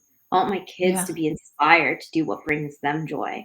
And I want to lead by example, and help them be creative on ways to make money. Because I think that was also, and I say it's a blessing and a curse, because I think that was also a motivator. I was, you know, surrounded in the different communities that I was a part of, especially being a part of the South Asian community and the Ismaili community, is that education and growing wealth is huge. I was actually dating an Ismaili person who broke up with me because they said they couldn't be with an actor. And so that was, you know, it was really interesting. And I saw my, you know, people always saying, you know, the aunties would say, oh, look at her. She went to Harvard and she married this person and they make this much and all of that. And even though I kind of rolled my eyes, at the same time, I was like, well, I want that. I want the big house and the picket fence too, but I also want to do something that I love. And I don't necessarily want it to be 9 to 5. I want it to be something creative. So I really had this dream of doing something that was, you know, creative and acting, but at the same time was like left brain, right brain. I've always been very strategic and business minded and entrepreneurial, and I got that from my family. My grandmother was, you know, 16 and had her own sewing business, and you know, so I really wanted both of those things, and that was sort of what motivated me to create this path, where I said, okay, I'm going to do it. I'm going to create this path. I wrote out, like, you know, my 5-year plan, then my 10-year plan, then my 20-year plan of like 5-year stages. What am I going to do in every 5 years to get to this place where I can do both? So that's sort of been my like driving force in my career. You know, every step of the way has been, okay, this step is going to get me closer to my ultimate goal by doing this or this. And so that's been how I make decisions. That's amazing to hear that. So I want to ask audience, if you here, type in a comment and let us know what brings you joy. I think this is such a great question to ask yourself, like what brings you joy? And, just hearing what Almeera has to say here, like I really believe, what we're talking about, like how you've created this multi-passionate career of being an actor, producer, speaker, and working at LinkedIn Learning as well. It sounds like you've really followed this guiding compass of what brings you joy there. So I want to move to part 2 of our segment here is tell us about a career defining decision that really changed the path of your career.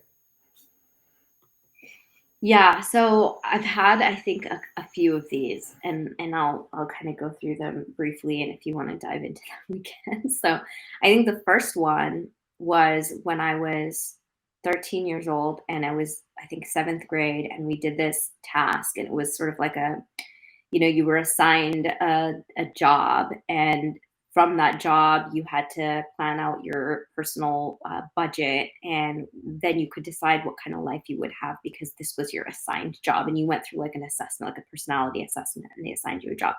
Mine was business manager, and I loved it. I loved being the business manager. I loved everything that came up with the profile. I loved being, the lifestyle and everything. And so that was that defining moment where I said, oh, I actually want this left brain, right brain, because I'd been acting since I was 5 years old. So I already knew that was part of the path. But that moment was when I decided, okay, I have to do both. Then when I graduated high school, I didn't know, not being of college lineage, I didn't know that I had to apply for colleges well before you graduate.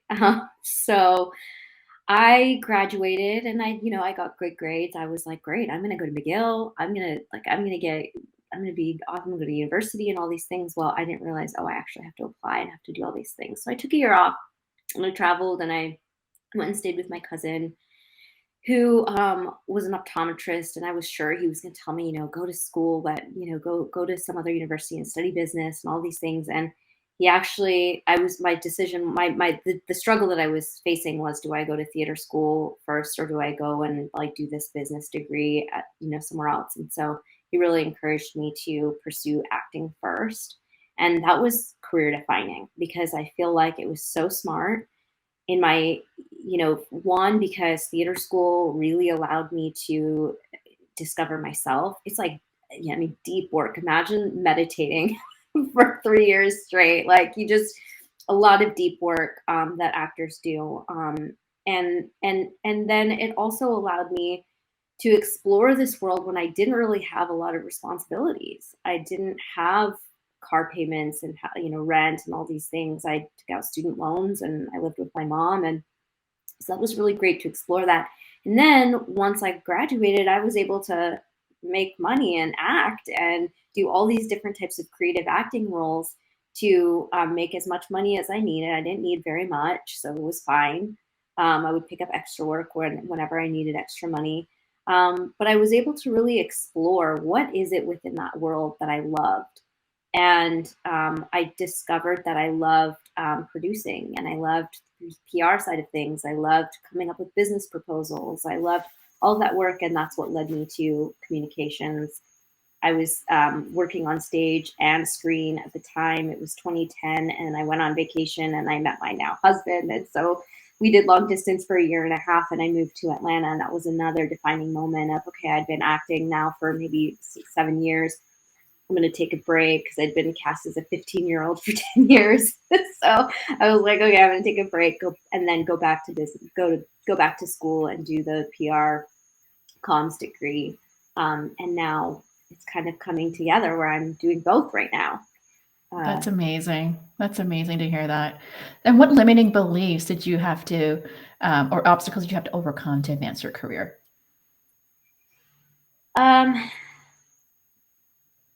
I think the biggest one thematically was that I've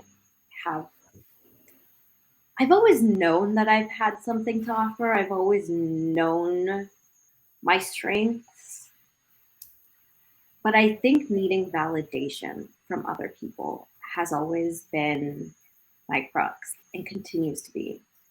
I mean, I'll work on projects, I'll do a presentation, I'll do a speech, and I'll immediately be like, okay, how did it go? And I'll go ask everybody, what did you think? How did it feel?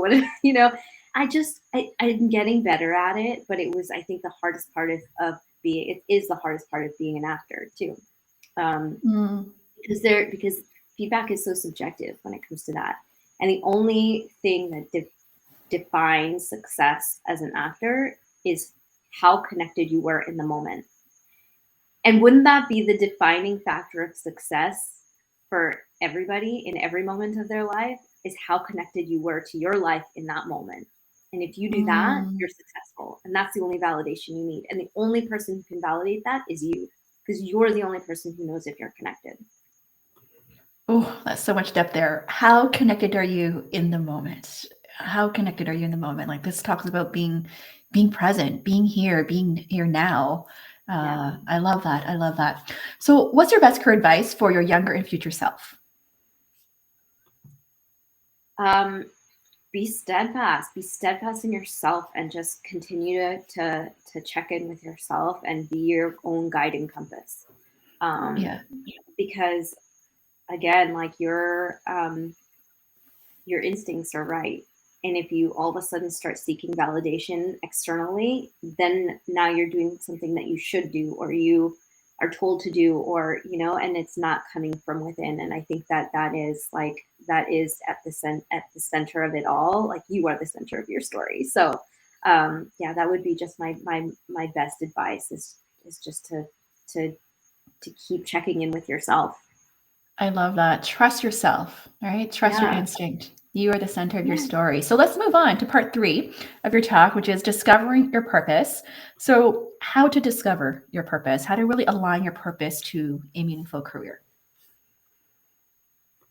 Yeah. So I think a lot of this is taking time for yourself. It can start with 5 minutes of meditation every morning. I lost touch with myself over the last year. It's been crazy. I had my second child. I was launching a new program at work. There's just so many things going on, and I completely lost touch, and I felt myself spiraling.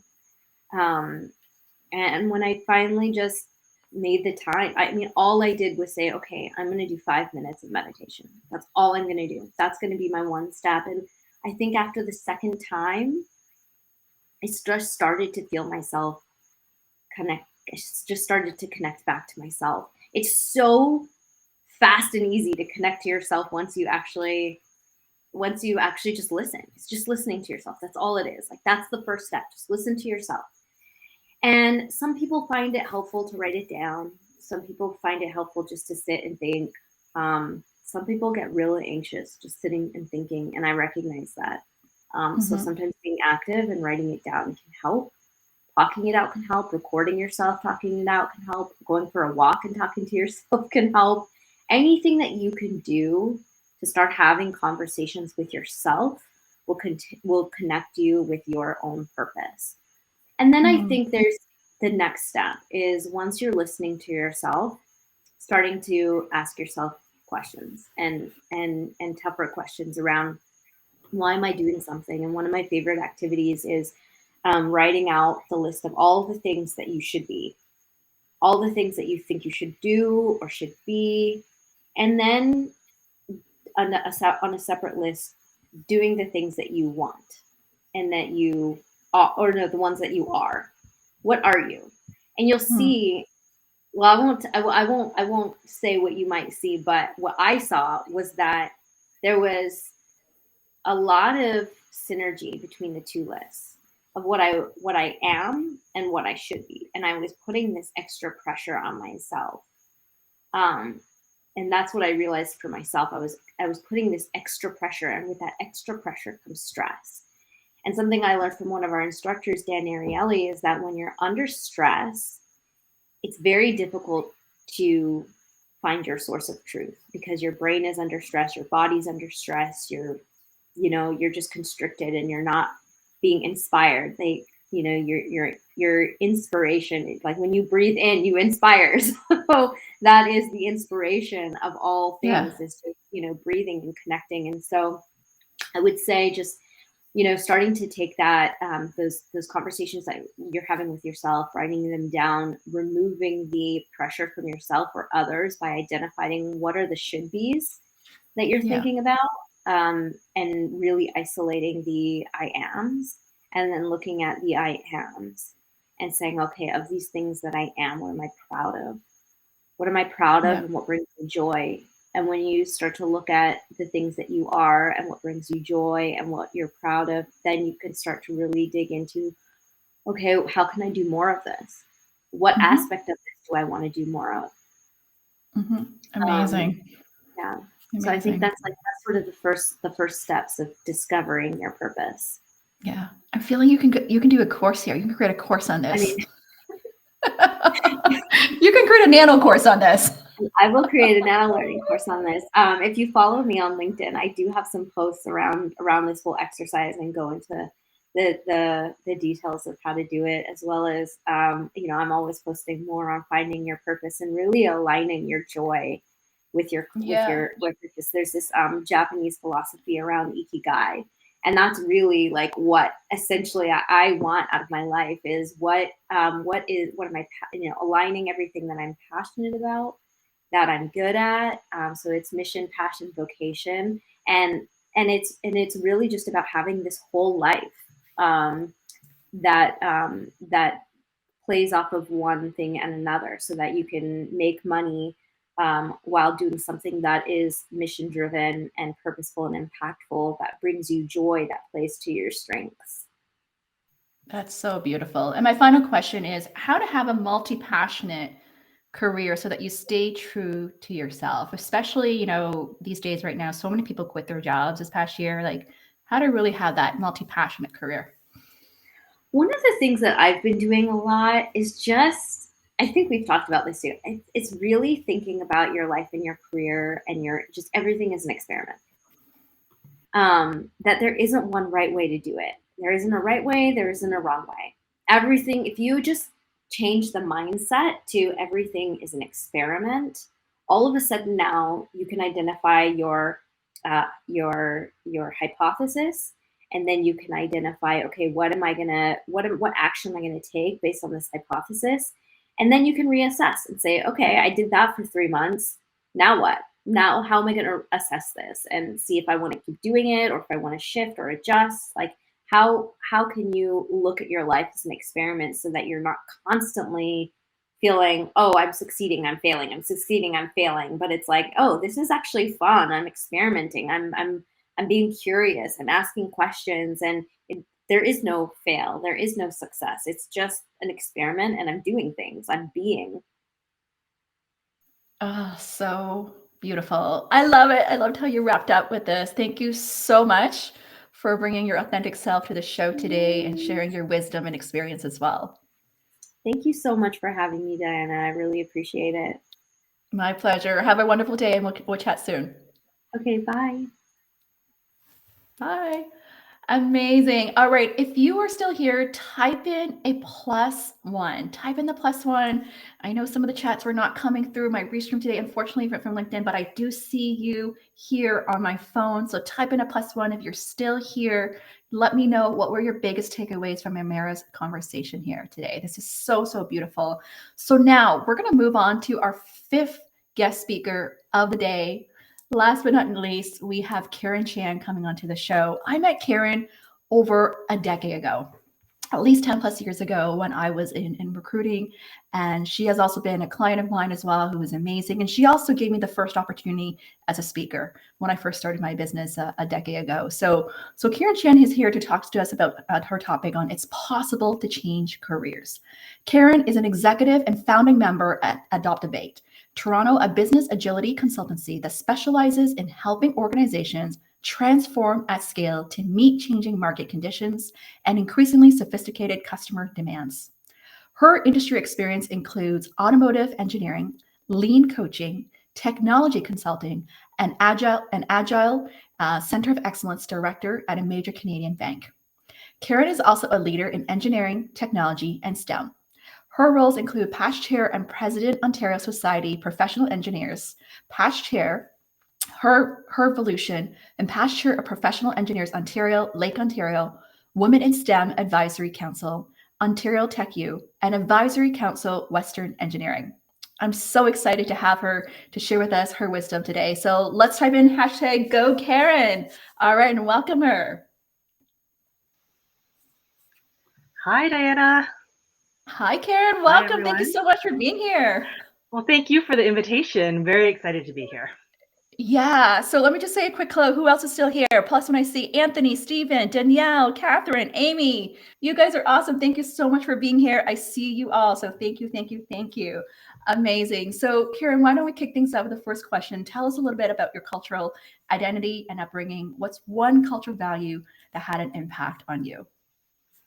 So I am Canadian born. My parents are Chinese from Hong Kong. They immigrated to Canada when they were teenagers, got married here, had a family, and so my sisters and I were born here in Toronto. My husband as well is Canadian born Chinese. His family is from Malaysia. And sorry, the light is reflecting a bit weird in my glasses. Okay. So gotta love technology. Okay, Yeah. so when I think about growing up and the cultural identity that I had, I think the values that resonate most, that my parents really instilled in us, was working hard, um, the value of education, and and for me as a Canadian, being independent. But as someone who is the daughter of Chinese immigrants, being independent as I got older, realized was maybe not a typical value. Like girls are expected to marry well, boys provide.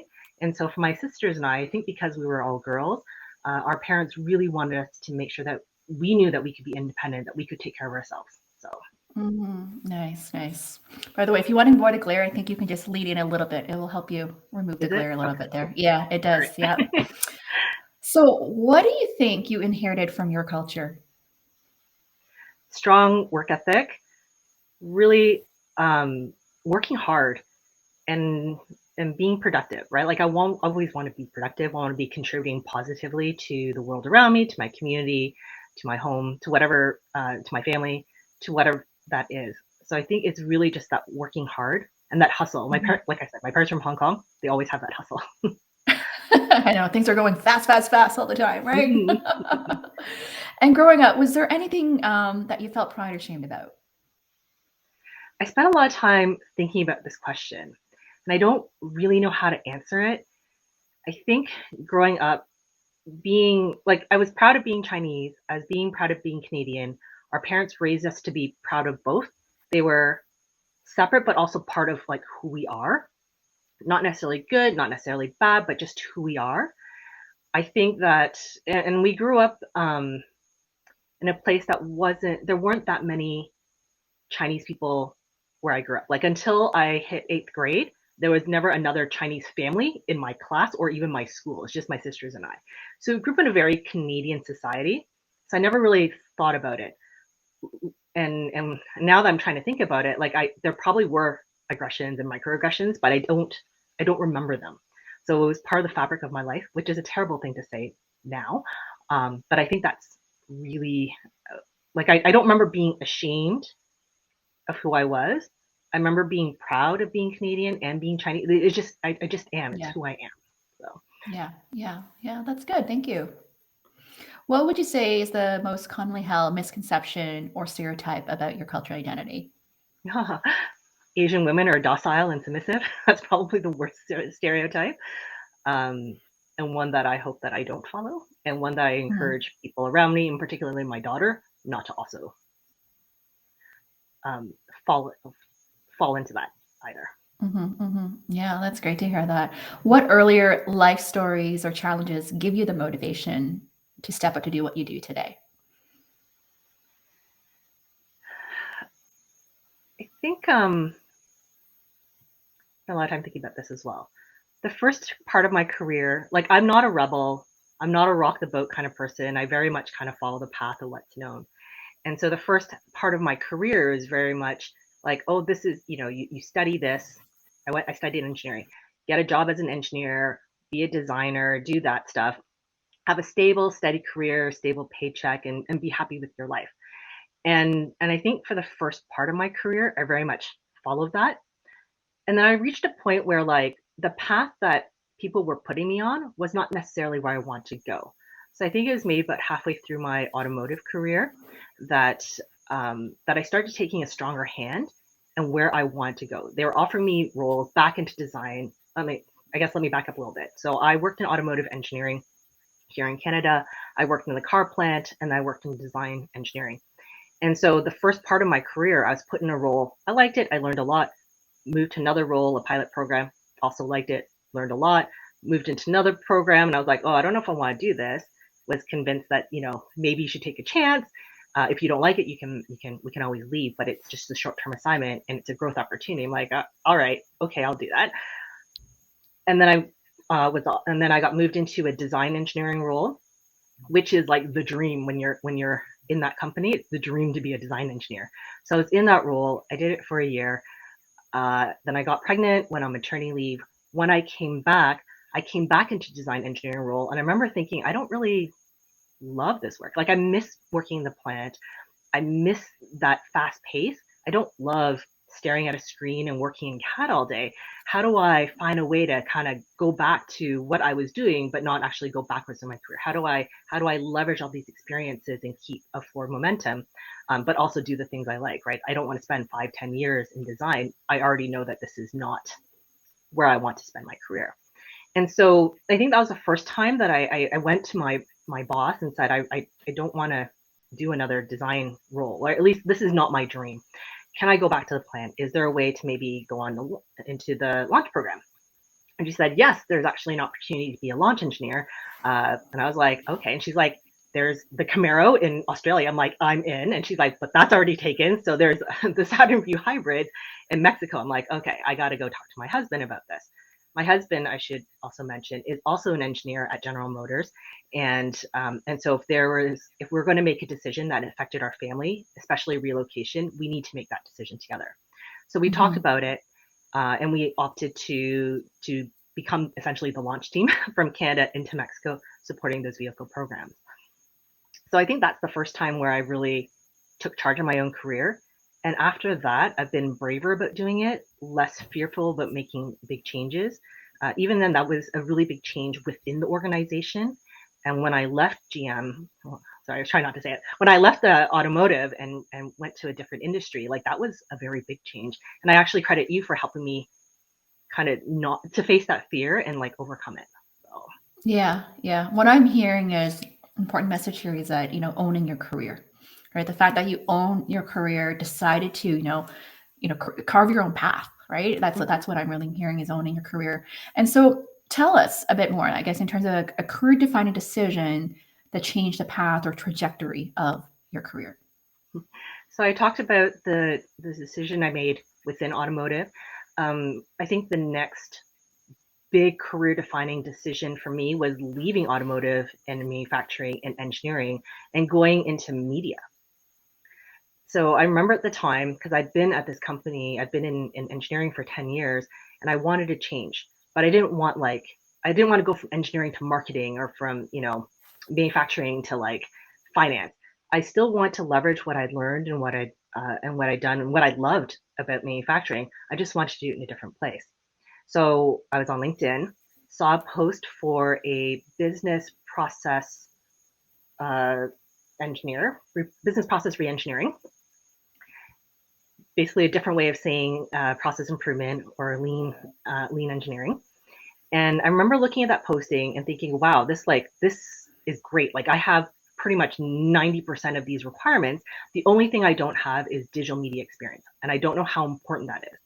And so I remember chatting with you because we were catching up at that time, and I was telling you about this role, and you said, well, are you going to apply? And I said, no, I don't think so. And you were like, what do you mean? Why aren't you going to apply? I'm like, because I don't have I don't have the industry experience, so I don't think I should. And she's like, no, you should. Like, why does that matter? Like, you should apply. I was like, oh, okay. That's just one thing in the whole thing. Okay, maybe the industry is not so important. I will apply. What's the worst that could happen? Maybe I don't get called for an interview. I'm no worse off than I am now, but I should try. And so I applied. I ended up getting the interview, the second interview, and then like a verbal offer within 30 minutes of my second interview. And it turned out to be one of that working for that company was one of the highlights of my career. I really love working for that company, and it was such a good decision. And so if I had let that fear of that one, not meeting that one requirement or not meeting that 10% of the requirements hold me back, I wouldn't be where I am now. So if I can switch from like automotive manufacturing into media, after that, I was like, I can go anywhere. Like I can do anything. So I love that. Right. This is the key learning here is don't let the fact that you don't have the industry experience hold you back from applying. And I would say argue, like, and thank you for sharing the story, is that I have seen so many people or clients this last several years making pivots into a different industry or even a different profession as well. And so, you know, the fact that, you know, Karen, to share, like you had 90% of the qualifications and you were hesitant to apply, right? And so many people do this, especially women, you know, think that I don't meet the 100% qualifications, so then you would automatically disqualify yourself. So thank you for sharing that. And I think important sometimes is to have someone like a cheerleader to like give you that little nudge to encourage you to apply as well there. So let's talk about this, that limiting beliefs. What are some of the limiting beliefs or obstacles you had in order to advance your career, especially now that you're in an executive position? Was there any moments where you had like imposter syndrome or any doubts, and how did you? So all the time. So when I moved from consulting the first time into an agile coaching role, I remember the organization I joined, I don't know how to say it. It's not quite feedback, but just sort of the vibe, the attitude I got from some other agile coaches. So I went to an agile coaching role at one of our Canadian banks. So the vibe I got from some of the other coaches who'd been working in the space for a long time was very much like, you're like new, you don't really know what you're talking about. Because I didn't come from a programming background, I didn't come from a technology or development background, and I'd only really been working in Agile for maybe 2 years, compared to people who'd been in that space for 10 years and been working in technology for 15 or 20 years. But what I realized that it's not about the years of experience or the titles that you've had. It's the experience itself. It's your capabilities, it's what you've learned and how you bring it forward and what you do. And so when I look at my counterparts, I've now moved to a different organization. I work with many other coaches and executive coaches, that sort of thing. And I don't have, like, if you look at us on paper, I still don't have the years of experience, but I have breadth. I've worked in consulting, I've worked in several industries, I've worked on many different types of projects. So I have breadth. And so when I work with my clients now, I'm able to help answer or help them work through solutions on the problems that they're having because I have breadth of experience. So don't let like some arbitrary quality like a title or having an X number of years be the limiting factor in your capability, because only you know what you're capable of, only you know what you were able to do. No one else can tell you that. So don't let that noise drown out what you know is right for you. Such great advice. And this is what I always talk about. If you don't believe yourself, how do you convince others to believe in you, right? If you believe in your capabilities, then you can convince others of what you bring to the table there. So I see more people joining right now on LinkedIn. I just want to welcome you all. Welcome to our last speaker of the day of Amplifying Asian Voices series. Type in a hello or +1 to let me know that you're here, because I see more people tuning in right now there. And so, Karen, what's your best career advice for your younger and future self? Ooh, my best advice, not just for myself, but for others too, is like, don't let fear make decisions for you. Don't let fear of the unknown stop you. I mean, you know, women don't go into engineering, women don't go into manufacturing. If I'd let that stop me, I definitely wouldn't be where I am now. So don't let fear of something unknown hold you back. If you genuinely don't want to do something, that at least you know that that's your choice. You've thought about it. But don't let other people tell you what you can or can't do. Only you know. Yeah, that's such great advice. I mean, only you know, right? Only you know that. And that's such great advice. I feel like also growing up, like when we have this pressure from family or friends of what to do or what success looks like, or the society expectations, and we have all this pressure, and ultimately we ought to really decide back, you know, what's best for us and what's going to bring us joy and fulfillment as well. So let's move into the topic here, which is it's possible to change careers. And I want to ask the audience, if any of you are looking to change careers, type in pivot. I know this is like the year of change for many of you there. So let us know. And so my first question here is how did you make multiple pivots in your career successfully? How did you really approach change? I know you gave a little bit, but we're going to talk a little about the tactics here of how you went about going it. So I'm gonna come back with a shout out for you, because you're the one who helped me to think about things differently, and that's really influenced how I approach my career since then. So from automotive into media, the big thing was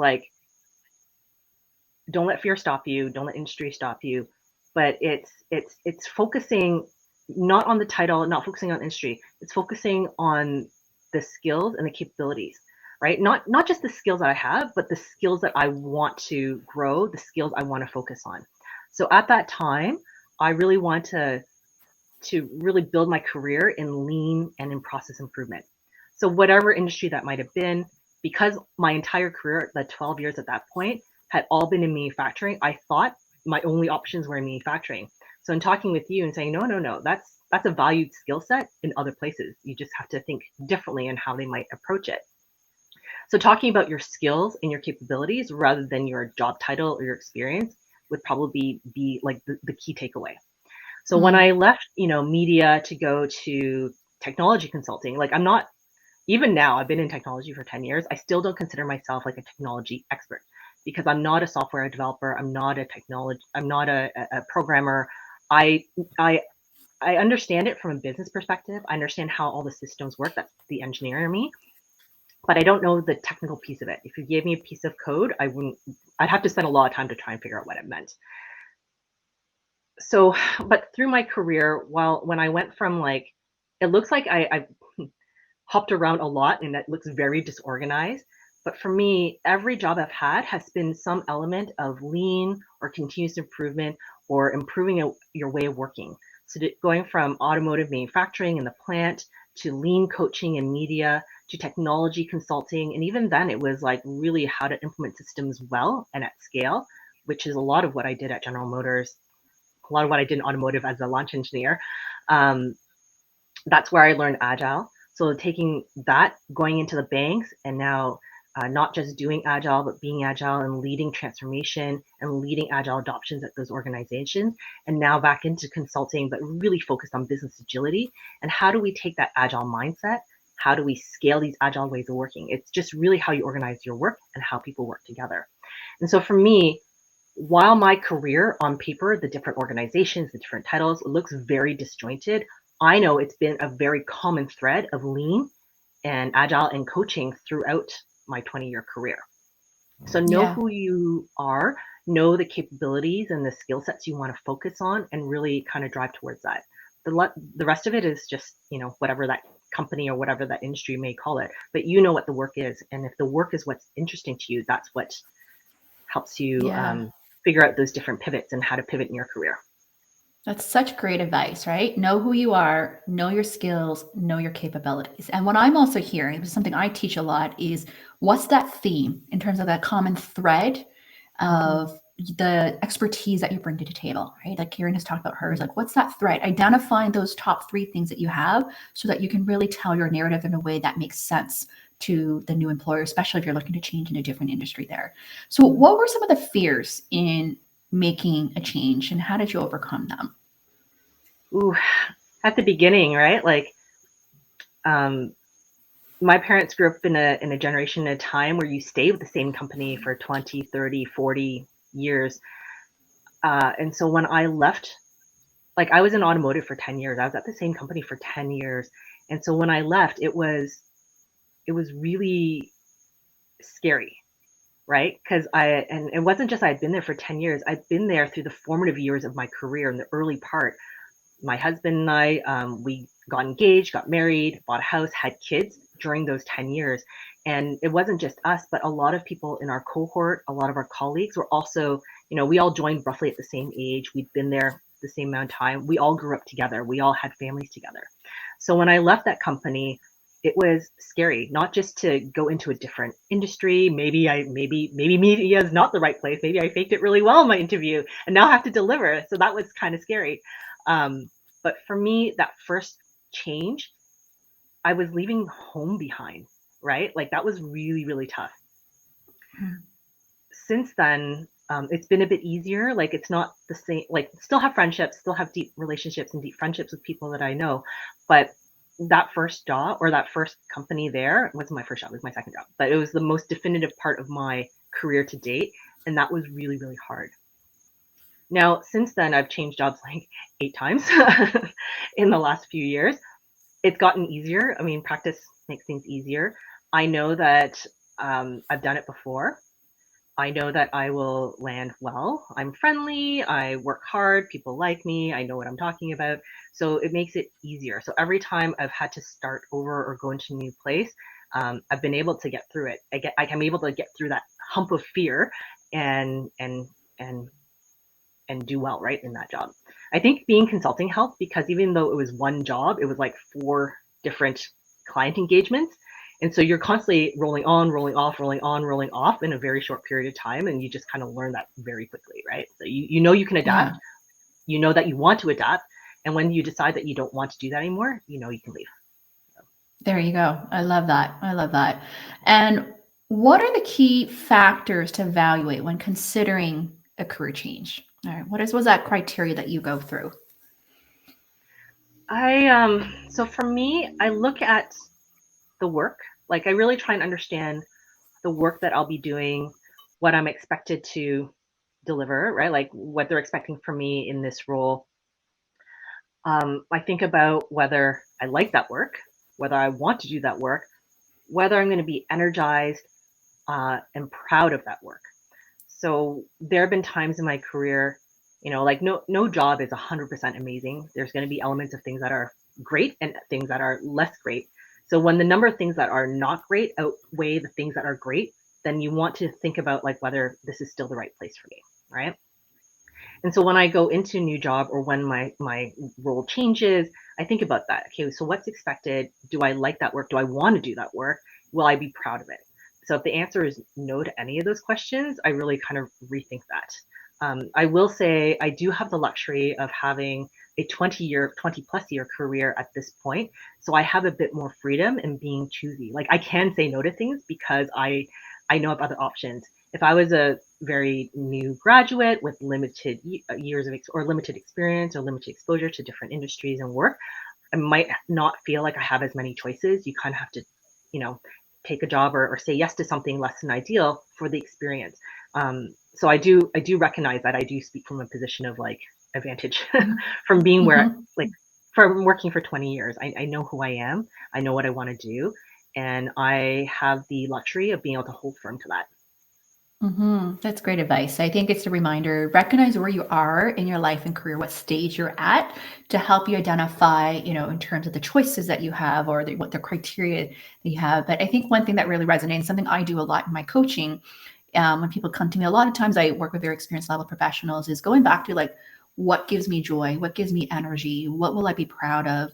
What will I get to learn and grow? Like those are some of the questions, the basic questions to ask to use as a guide and compass of what's next. And one of the simple things I talk about is knowing your strengths, knowing your interests, and knowing your values. What are you good at? What do you care about? And what's important to you? These are all things that will really help you as guide and compass in considering your career change there. So Karen, I know you have a great network and you're always networking. Like you're so good at making introductions to me, and I make introductions to you as well. How to network effectively to uncover new opportunities? So I don't like to think of networking as like a chore, and like networking has a lot of negative connotations. I look at networking not as networking, but I look at it as building relationships and fostering relationships. I like meeting people. I like talking to people, whether I try not to be so mercenary as to like, I want a job or I'm looking for whatever that is. It's really about getting to know people. And from there, I've always been good at like connecting kind of random things. I think because I've just had such a varied career and such varied experiences. But knowing that like this person here, they work for an organization that is looking to hire really senior technical expert staff, like a tech architect or a senior architect. And then I also, in my technology network, I know somebody who has that right skill and is possibly looking for a new opportunity. I love being able to connect people like that. And so it's really like who you know, part of it, which is not necessarily the easiest answer for people to be able to like go and do. but it's being open to opportunity, being open to hearing what's out there, and really just kind of seeing if there's a way to connect the two. Luck is really just a combination of timing and opportunity. So, and I truly believe that. Yeah. Part of it. Yep. I agree with that there. One of the things I always like to talk about with networking, and I love what you said about building and fostering relationships. I have my 3 ABC rules is always be connecting, always be curious, and always be cultivating. Mhm. Those are my 3 ABCs to networking. And I like to see it as a long-term, like you as well. It is really relationship building. Like, what can I do for you? How can I add value? Really discovering their needs so that we can create a win-win, relationship there. So, and I love that about you as well, that you're really good at that. Like I'm still so grateful to this day that you gave me my first speaking gig when I first started my business. I always You were tell people great. like, you made me the keynote speaker for 200 engineers. And I'm like, oh my goodness, how am I going to do this in front of 200 experienced engineers when I know nothing about engineering? Luckily, I could pick my husband's brain a little bit because he did his engineering degree. But that really kickstarted my journey of meeting a tons of other engineers and growing my network in the professional engineers space as well. So my last question is, I know you do a lot of also personal growth and development, and we've worked together. Why should one invest in career coaching to support their career growth and transition? What are the benefits to that? So I can speak to my experience primarily working with you. I've worked with other coaches as well through my MBA and through various leadership programs at the job that I've had. So a coach is somebody who sometimes they're a cheerleader, sometimes they help you build skills, but really I think the core thing that a coach does is help you see a different perspective. So if you're looking to transition your career into something, into somewhere new, having someone guide you and ask you those questions to think about it in a different way is incredibly helpful. Like, you only know what you know, you don't know what you don't know. So the example that I would give, and again, coming back to you and I, when I spent 12 years in manufacturing, 10 of those years at the same company. And so I thought my future was all like in a different way, maybe career progression, but still in manufacturing. Maybe not cars, maybe something else, dishwashers or pharmaceuticals, whatever that was, still in manufacturing some way. And it was just a comment from you in a conversation. It wasn't even a coaching, it was just a catch-up conversation. You're like, but why manufacturing? And I was like, well, why? What I never even thought that I could leave manufacturing. I didn't think there were even possibilities. So for you, I really credit that, and I really credit coaches. That's what they do. They help you see different opportunities, to think about things differently, to have a different perspective.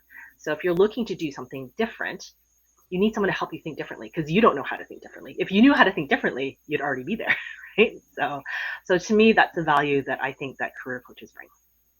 Yeah, I love that. Thank you for sharing that. Seeing things from different perspective. And what I'm also hearing when I see with clients too, when a coach helps you see things from different perspectives, you start seeing new possibilities. And when you start seeing new possibilities, you start getting excited about it. And as a result, you're also going to get more confident in moving towards that as well. Mm-hmm. Right. Yeah, that's such a great insight about that. Thank you so much for sharing your experience and insights as well. For those of you still here, type in thank you, Karen here. She shares such great advice. I love the fact that you made such great drastic transition, like going from automotive to media to tech and to consulting. It's really that breadth of the career, but really you're able to connect the dots. Right. And this is so important for those who are making that career transition, is don't be afraid of change, but also be confident in your skills and capabilities and to try something new. That's how you're going to continue to learn and grow as well there. For sure. Amazing. Well, thank you so much for being here today. You have an amazing day, Karen. You too. Thank you so much. Bye. All right. We'll chat soon. Bye.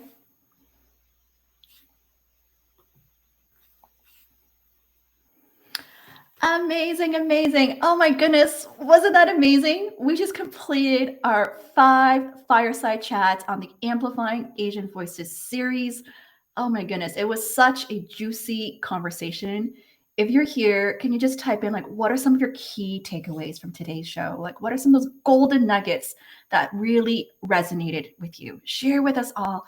What are some of those biggest takeaways from today's fireside chats? What action will you take? And if you're still here, I just want to say thank you so much. Just let me take a look who's here. I see you, Anthony. Stephen, you're still here. I believe you were just here for the entire show, right? Thank you so much for being here. So I'm going to do a quick recap. I'm going to do a quick recap of the show. And I'm also going to share with you a little bit of what's next as well. I got some exciting announcements that I want to make there. So I'm going to do a quick recap of the show of what are some of the biggest takeaways from today's show there. So I'm going to talk about each speaker that we brought on today. So the first speaker was Cynthia Pong, who is a career coach for BIPOCs and founder of Embrace Change. And her talk was about going against the grain. And she talked about the importance of finding your why. This will help you go against the grain, and that your why and mission will help you push forward. And I love that she gave this advice to always negotiate, speak up, and ask for what you want. You have to take that action. You have to take that path. That's just the way. And so that was from Cynthia Pong. And our next speaker was Natasha Hillier, who's an Agile coach at BC Lottery Corporation. And her talk was about sparking your inner fire. And her advice was really around go from no to now. Don't let those rejections knock you down. You want to just turn it into a yes and into a now.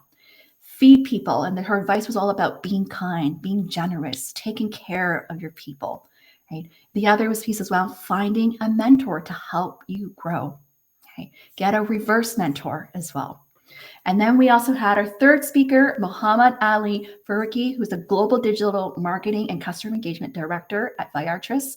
And his talk was on leading with empathy. And he has such great advice about managing people and growing an inclusive team. His advice was about being bold, being courageous. Always ask your team for insights and ideas and advice as well. And sometimes they may bring out the best ideas. Be inclusive as well. Right. And it's okay to say not yet instead of a no. Say not yet or not now there. Okay. Skills can always be learned, but personality, it's different. Look for a person's value and character of what they bring to the table there. And then we had a fourth speaker, Almeera Jiwa Pratt, who's a content manager at LinkedIn, who's also a speaker, career coach, and actor as well. She talked a lot about, her talk was about discovering your purpose. And she talked about how do what brings you joy, what truly fulfills you, staying true to your authentic self, being confident of what you bring to the table, and being steadfast as well. When once you make a decision, trust your gut and trust your instinct as well. And then our last speaker, Karen Chan, who's an executive and project lead at ADAPTOVATE. And she talked about, her topic was about it's possible to change careers. And, advice around really owning your career, really believing in your skills and capabilities, that it's totally possible to transfer and pivot into another industry. You don't know what you don't know, right? And this is why it's important to also get a career coach to help you see things from a different perspective. And it's totally okay to pivot. It's totally okay. Even though if you may have those fears or those doubts, it's totally okay. So I hope you enjoy today's show. Right? I want to check in. What are some of those key learnings from all of you? I really hope you enjoyed it. If you missed any of it, make sure to catch the replay. Watch it on my YouTube channel. Timestamps will be added as well. Help me share this with your network. Help me amplify this event. Share your top 3 to 5 key learnings with your network, and then you can share the replay. I'm also going to create a playlist on my YouTube channel as well, so you can just share that one link that has the part 1 and part 2 series of the Amplifying Asian Voices there. Okay, amazing. Let me just take a look of who's here. Anthony talked about key learnings, new perspectives equals new possibilities. Yes, thank you, Stephen, as well. Terrific story and wisdom from Karen. Amazing. Awesome. So I wanted to do some quick announcements of what's next, some exciting announcements on my end that I want to share with you all if you're still here with me. So next Monday, May 23rd, I am launching my first LinkedIn Nano Learning course. And the topic is on presenting with confidence. Presenting with Confidence. It is a free course that has 13 nano videos under 3 minutes long, where I walk you through step-by-step tips on how to speak and present with confidence. So I hope you check it out. You're going to see it on LinkedIn. There's going to be the announcement there, but I just want to give you this sneak peek announcement so that you can also support me there. Super, super excited for the launch of this there. And my goal and my intention is I want to go into more organizations to talk about speaking and presenting with confidence, whether it's in person or on camera, virtually there. And then my next announcement is I'm also going to be doing another speaking next Tuesday at the Ladies Get Paid conference on May 24th. It's a full day conference with speakers, panels. I'm one of the first speakers that I'm speaking at 11:20 a.m. Eastern time. And my topic is around how to differentiate and pivot into a new career, where I'm going to walk you through step by step of my signature, my marketability method of my 6 Ds of how to go from career clarity to negotiating your worth there. So that would be my talk, which is about an hour training that I'm going to go through. So you can also register for that event at www.getmoney-getpaid.com there. So that's my next talk. I'm also going to be doing another talk that evening in Tuesday's a private event. It's going to be my first in-person event where I'm going to a private high school here in Markham to talk to high school students and young alumni on how to network effectively. And they're going to be doing these like series of speed networking. So I'm super pumped that this is going to be my first in-person event since the pandemic here. It's going to be in person, and I'm the keynote speaker on networking effectively there. And then I'm also doing another talk next Thursday, another training. There is around presenting with confidence on May 26th. It is at 12 p.m. Eastern time. And Prezi invited me to come speak. You can check out the link as well. I'm going to be sharing on my LinkedIn as well so that you can check it out to register. It's another 1 hour training I'm going to do. It's going to be my brand new training that also ties into my LinkedIn learning course as well, but I'm delivering this live and answering questions as well with an audience. So if you're interested, register for these upcoming events there.